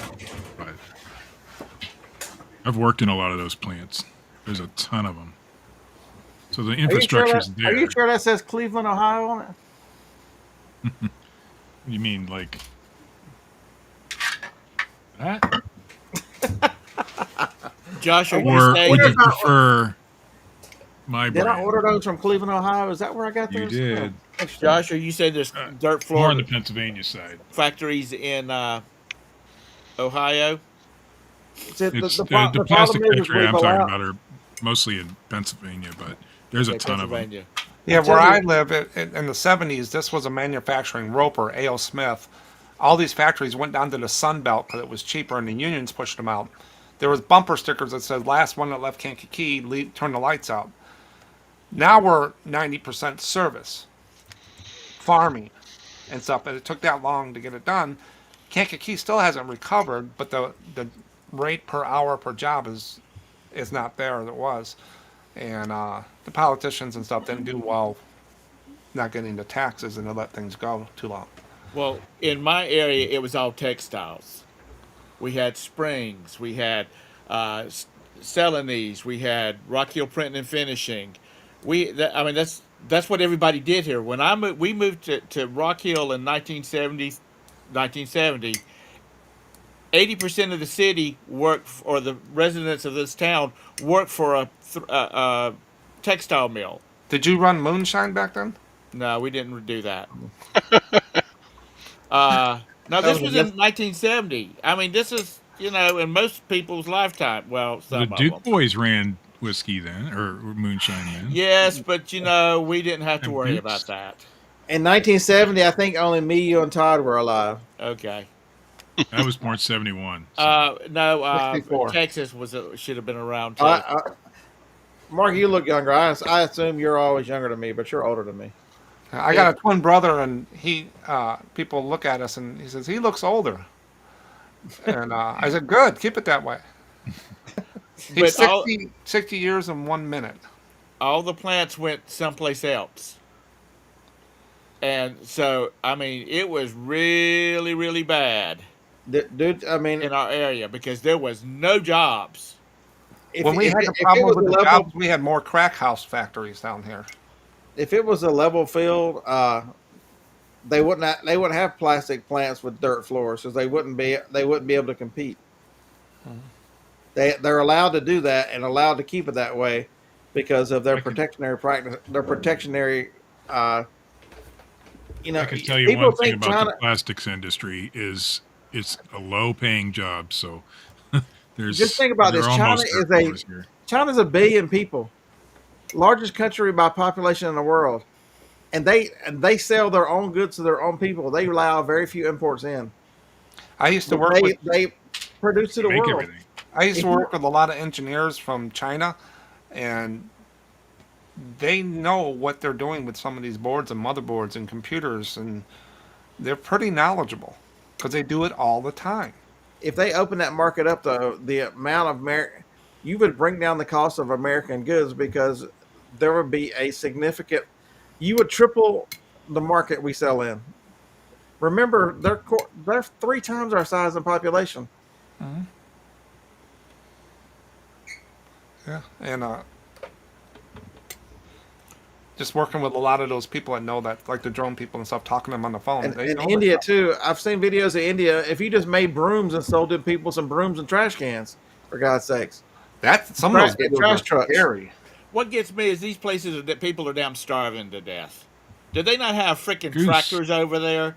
I mean, really, you know, No, most of the places where it's starving, it's you look at Africa, it's more government. It's North It's going to be more. government. Korea. It, Always. it- it's Always government. it's not, and it's not even government. It's these factions of. I mean, go look in South Africa and what they're doing. They're killing. South Africa is killing white farmers to take their lands, but now the white farmers are the only ones who know how to grow the crops they were growing because they assume just because somebody is working the field, they know what they're doing. And now they're having a huge problem with producing some of the food they did because they've killed all the people that were producing the food. It's just stupidity. Good morning, Chris. So I mean, people asked me back in the days when we had a recession. They go, "Do you remember that?" I said, "No, I had a job. I don't remember dealing with all the politics. I just went to work and got home and tried to make a Same. Yeah, they're like, how bad was 2008? I'm like, I I don't ran remember. restaurants. I tried to make numbers. I don't remember. I just worked. yeah." I worked in a low end plastic shop or something, so nothing changed for me you at know, the time. in the 70s, I was a teenager, and my dad had his own business, and which was real a land surveying, and Not land interest surveying rate again. interest rates were 16% on the house. I mean, it was 14 to 16%. People weren't buying houses, and that affected his business. Did your dad use drones when he was doing it? No, we did not use drones. There was no that was all sci-fi then. But Tom, But we always had a garden. We always had something to eat. It was not McDonald's or them damn people at KFC and stuff like that. We always had something to eat because we had a garden, and we You, my mom put up vegetables for us to have during the year, so the you think he winter. could have spent more time with you guys growing up if he had drones? Oh, we spent lots of time together because when I was old enough to hold a machete, I was out chopping lines during the summer. Be gentle, real gentle, land shark. Shut up, So 1969. y'all did have a plane. Did he use the plane in the business? No. Okay, Oh no. Oh no. it was just about getting from place to place. It wasn't about. Yeah, just holidays, going down to see relatives and stuff like that. Oh no, if you have a business and you decide that you want to buy a plane, the first thing that CPA is going to tell you is do not write it off unless you're flying from say Huntsville to Nashville for a business meeting. Then you can write the expenses off, but none of the the regular upkeep on it. That's the IRS is all over your ass about stuff like that. But Yeah, Phil. yes, we had a Cessna 172, which the inside of was about the size of Cracker Jack box. a Volkswagen Beetle, a 1974 Super Beetle. I mean, that's about as how big it was on the super inside. deal. Yeah. Yeah, Phil, I'd be pissed off too. I was still, hell, I still am. When you're poor, you don't know these things. You just work. Yeah, I came from nothing. I was out on my own at 17. I retired at Yeah. 55. I know where I came from, and I'm not afraid to go back there if I had to. But I'm not. It's not We're But lucky, very fortunate, but things can change, but and it, it it's will. it's amazing. I never thought about these kind of things, but in the last since I've been working for myself, you change. And I tried to say a little bit of that last night. You've got to change your perception because you have to think different. You're now a business owner. All this stuff affects you outside. That if you're just like I was plugging away in a restaurant and running districts doing whatever, you're concerned about sales for the week. Everything runs a week. The next week starts over. You don't pay attention to how the higher ups or what truly affects the business because you're just a cog. And as you own your own business, especially if you're full time, you need to pay attention to these trends. Amazon starts changing things. The writing is on the wall, folks. And I'm not saying that you can't make money on Amazon now as a small seller, but Harder. I'm saying the window is closing. And Dusty said that when I met him in 2015. I'm like, dude, you're crazy. And he jumped out then. I told him he was nuts. He was way too early. That thinking, I think now here we are in 2025. It's exceptionally difficult to start an Amazon business the way most of us do. If you represent manufacturers and you're going to do wholesale and that kind of stuff, it can be done. But the RA model and OA models and stuff are hard on Amazon right now. Yeah. John, that's cool that you bought 10 large raised beds. I'd like to have some of those. Yeah, Right, I just want a couple. right now they're in. I just planted my potatoes in cardboard boxes. uh, but Something. that's what you got. I mean, people really have got to do that. A friend of mine's daughter lives in New York City, and she's got a balcony that's like 2 feet by 5 feet, New and York he's City. yeah, New York City. She's got two hills. She's got two 5 gallon buckets with tomato plants in them that she just started, and she's got another one that's squash plants, and another one with cucumbers. You know, because she said food is expensive up there, and she wanted to have fresh food. Everything. Yeah, I hope these folks that I listen to are wrong because if I thought you just got pissed off and left us. I'm like, Dad, where did Josh go? He talked so much he quit. Hey, Because Joanna, if a lot of these people that are dependent on pensions and retirement systems, and that's where the bubble is coming, I'm telling you, it's going to wipe out. You better still. It's okay to retire, but you still better be able to do a little bit of something. Yeah. So when I started with the Tilty company, I had over 22 years, 23 years with them. I had a choice. I could do cash balance or take the regular pension. Well, I wasn't there 30 years, so I didn't have all that cash. So I took the regular pension, which I get a check every month the rest of my life. My wife gets whatever. It's not my full salary that I had before. It's a percentage. Now they stopped that. So I've been gone. They don't do pensions. They give 401ks and this other stuff. And the reason is people don't stay at jobs like as long as I did, 20 years. They move on. So the 401ks and stuff are portable. Pensions are not. You Well, have also, them when you retire. pensions cost the company money that the 401k they can They got to control. manage it and Mhm. fund it. So, like my son has a 401k where he works, and my daughter-in-law, they put in right now the basic matching and stuff like that. And if she moved from one company to another, and I said just roll it over, don't touch it. And at the end, that's what they're going to have to rely on. They don't have a pension. So these raised garden beds are not. You can get the galvanized kind; they're not too bad. no, they're not.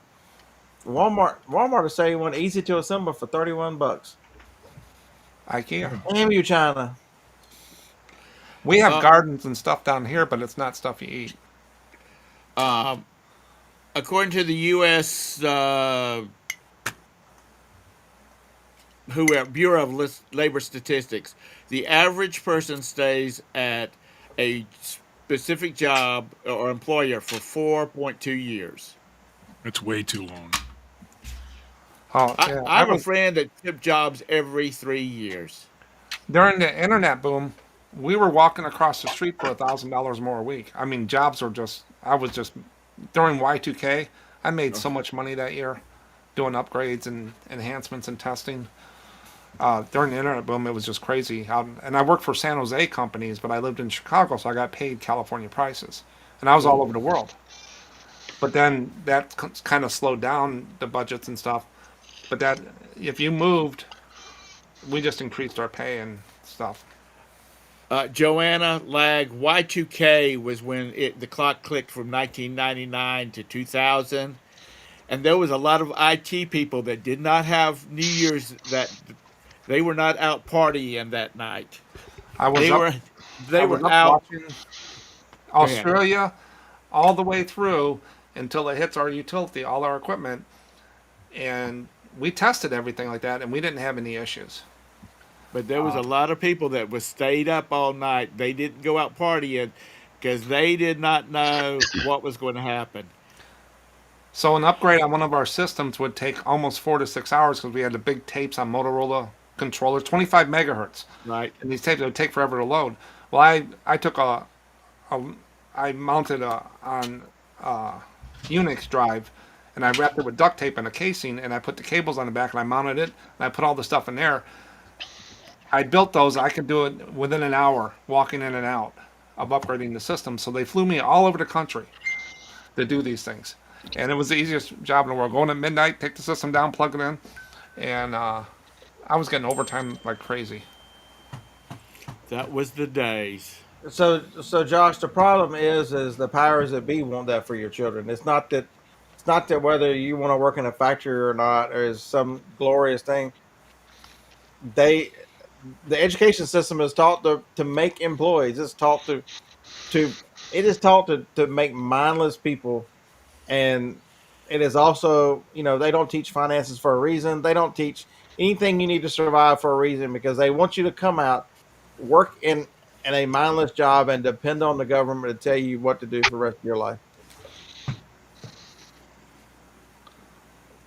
So John Doe bought 8x4x1, 2 pair.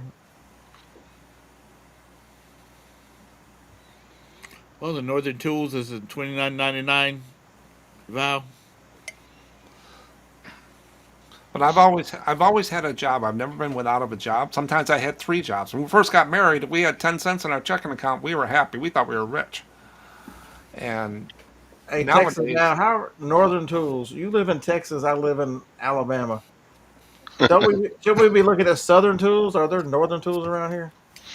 Texas Val lives in Texas. I know, and Northern Tools. Ain't no Northern Tools around here. There ain't even any Northern Tools here. Northern Tools has an 8x8 foot by 3 foot for $50, free shipping. The only northern tool I know is Steve.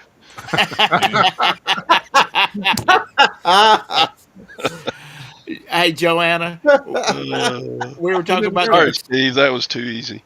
we were talking about you mentioned the potatoes. Take your cardboard box, fill it full of good soil, and plant your potatoes in it. And then when it's time to harvest them, you just bust the box up and shake them out of the dirt.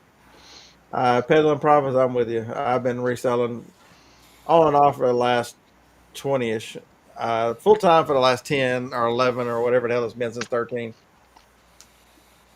And that's fine. I mean, and that's the difference. John looked to build what he built, and he's changed. And I I don't. I like carrying on. I'm looking forward to estate sales on Friday and yard sales on the things I've done all my life and I love to do. I still want to do them. And so, what does that mean? And that's the other thing. How do you enjoy that stuff more? I'm gonna sell online. I'm gonna sell live, so I can sell more of it faster. Oh, Beard, you're not gonna make as much money. I'm gonna make just as much money because I'm gonna sell more stuff. cash flow. Yeah, Yep, that's it's it. about That's the flipping. secret. It should be called Eastern Tools. You gotta be able to change. And right now, eBay sucks. And that's the whole purpose of this To show, be was honest, really to talk about everything that's happening, and to get people to open up their eyes and go, my sales aren't what they want, then you're the one in the way. So one thing I noticed, Scott, with all the theories about eBay, I actually noticed something because I don't get into all the little tricks and stuff. I don't want to spend time with that. But when I used to bring it, I would go to my seller hub and hit selling, and it would bring up my page. It would take sometimes 20 to 40 seconds for it to pop up, and because I got 50,000 listings. Now it's like seconds, and that just happened this week. And I'm sitting there, why is it so fast? What did they do? So they were making some changes. I've never seen it so fast. What is that so fast? The query for it to come up, bring up my seller hub with 57,000 Right. listings. I've never seen it work so fast. Maybe they put you on the new server. I checked the one under my desk. I'm still okay. So something was there, and John can Flipping Needs can do a video on that. But right By, now, by kicking your server and make it go faster. That it's actually going faster. Hey, that'd be one for um John, it's the different types of foods you feed the mice in the computer at your desk. Do they go faster? Do you get better internet? That'd be a great video. Jake's not in here today, is he? He's out Jacob, making money. I think he said hello earlier, but Okay. Well, Jake, if you're still listening, He's got a life. He's not in here. I went to that link that you went, and I downloaded How did the that go? OS Yeah. on my laptop, my old laptop, and now I just got to get all the apps I want on it to it. It worked. So It was real easy. Okay, because I want to try that with some. I got a bunch of old laptops that I want to do things with, and I know that it's possible to put Chrome What are you OS trying to put on things. it? Chrome Chrome OS OS. onto an old laptop. And then it's also, I'd like for it to work. I have a reason Then I want to do it. just But put Ubuntu on it. It's simple enough. Well, the it's a Chrome is similar easier. idea. Yeah, but Chrome is supposed to be easier.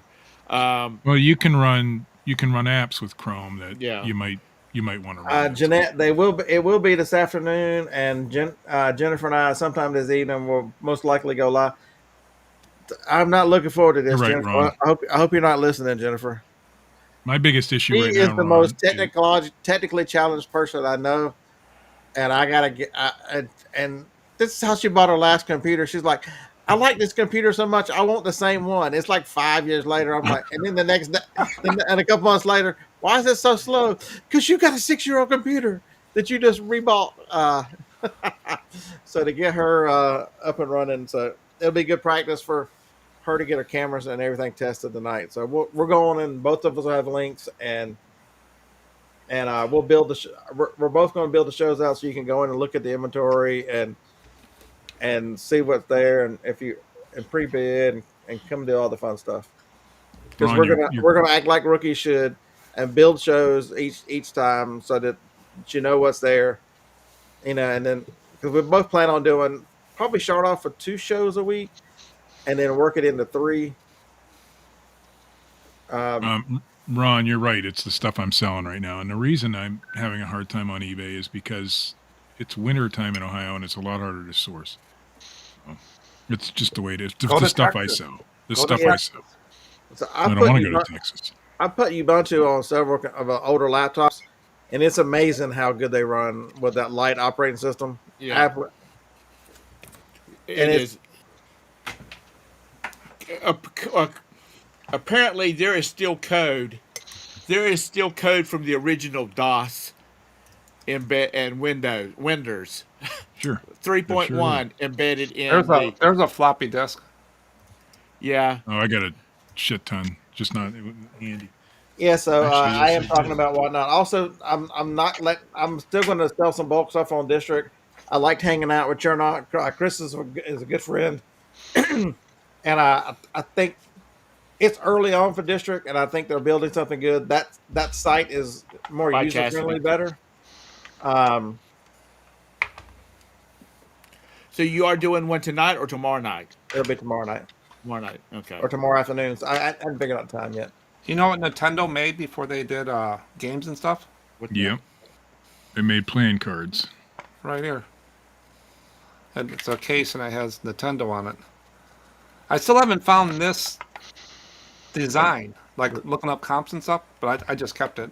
But I saw red ones and stuff, but I haven't found the blue ones. It's all sealed, and it says Nintendo right on top. Yep. They made playing cards. I mean, Nintendo was established in, I believe, the late 1800s or so. They've been around a long time. What was the thing? And then I got to go. What was the thing that was sort of like a BlackBerry, but it didn't have a telephone on it? Palm Palm. Thank you.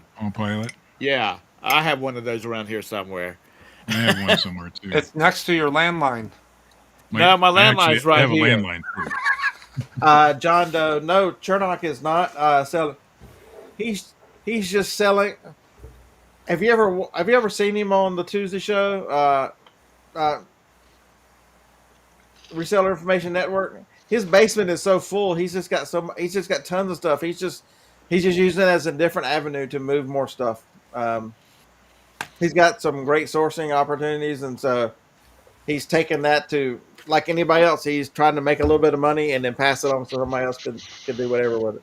If you Or got the, either get good personal deals or It have feels something good. they can sell. It feels good to move stuff, I tell you. I mean, Especially when it's We been there did. forever. We Scott's did a got, show. Go ahead, Tom. Scott's got that 24 by 24 shipping room right there. He has got plenty of space that he can flip 100 damn items and get them shipped out within a day or so. That's the biggest thing 100 is items ain't that bad. can you handle that many? I mean, can a person handle that many products? I mean, that much shipping. And do you want to do that much shipping? That seems like the biggest thing that I've heard a lot of people talking about. You got to do all the shipping. Shit, you've made a bunch of. Hopefully, you made a bunch of money off of it. But it's just Well, putting stuff in a box. It's not Yeah. digging a ditch. Whatnot shipping is easy because people buy multiples, ship it all in one box. Yeah, I mean, just put it in a box. I mean, it's not that hard. I do it 6 Folks, days a week. Not all of have them, we but- not learned yet? For everything that you say, hey, I'm going to try this, or hey, this is an opportunity, they're going to give you one. There's a group of people out there that are going to give you a million reasons why it won't succeed. You can't do it. It's too hard. It's never going to work. It's always been that way. We talked about that earlier. The people driving trucks go, them damn planes can't carry anything, or the trains, the trucks, the planes.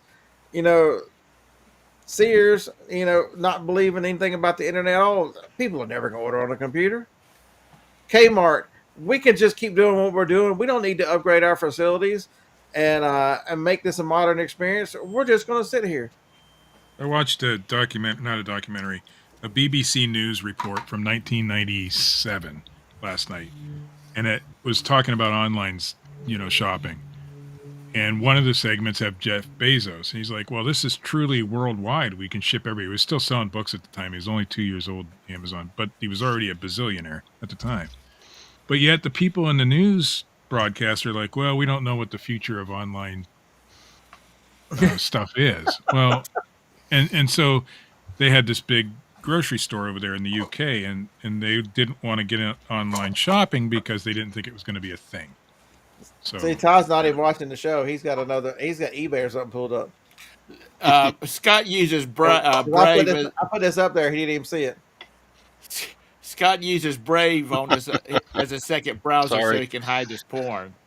But there is a documentary about flying tigers. Do y'all remember Flying Tigers, the cargo system? They were the very first ones to come out with the overnight delivery, or the second day delivery. And USPS sued them because they were handling mail. And the judge said, no, they're not handling mail because it's never gone into the USPS system. And so that was thrown out. USPS was already behind the game then. Instead of looking at it and saying, hey, these people are paying $25 to ship a damn envelope across the country, overnight, and jumping onto it, they were worried about how much business they were going to lose. And they did end up losing a lot of business. Flying Tigers is now part of FedEx. But like Scott said, you can't ever say, that's not going to work, because you don't know how it's going to evolve. Everybody's business is so different, and the one thing I can tell you is in this business, I learn best by attempting something and fixing it as I go, because I'm not going to be perfect on whatnot, but I'll start working and I'll build systems into it as I gain experience, and I will make a go at it. It will not be because the platform is bad or whatever. There'll be another reason if I stop. It might be changing circumstances or whatever, but it will not be because I think the platform is bad. You're so And true, if you move Basket. stuff around and have different source of income, and then if you can do that, one will offset the other one and keep you on a steady pace. But some people want that nirvana at the top. What is that number at the top? It's going to take a few years to even come close, but they want to make 6 figures the first year, and they're doing all this stuff, spending all this money, and all of a sudden it's inconsistent. I don't like inconsistent. I like consistent. So Bear, I don't have so the reason why I don't use a VPN is because I have cable internet, and cable internet on a good day is 300 down and 20 up. But they're digging in the front yards of this neighborhood right now, running fiber. And when they give me internet that's going to be like a gig up and down, I will go behind the VPN and hide from these losers. But yeah, you're right, Scott. Everybody does their business differently. Todd tried to corner the market on toothbrush holders, and that blew up. You'll be surprised. There might be that one person, Todd, that is going to come out Needs and to- buy those. You might not be around. Your great great grandson might. Here's, Right.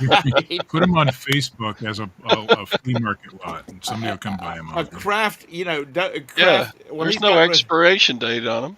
he's No, gotten it's gonna rid be of all of museum them. stuff, and just think they're gonna dig that up in 100 years and say Todd, and they're gonna build a statue of you with a toothpaste. Statue. All right, All right, everybody. I gotta go. I'm calling it a day too. Thanks so much for joining us. Hopefully, we had inspiring conversation, No. something to get you to think about. Well, Josh made me come on yesterday. What, on what, video. He that's said why I you're the was- tool up north. So if you don't remember anything else from the show, that he is the tool up north. Let us know about your. For more awesome content, like and subscribe now.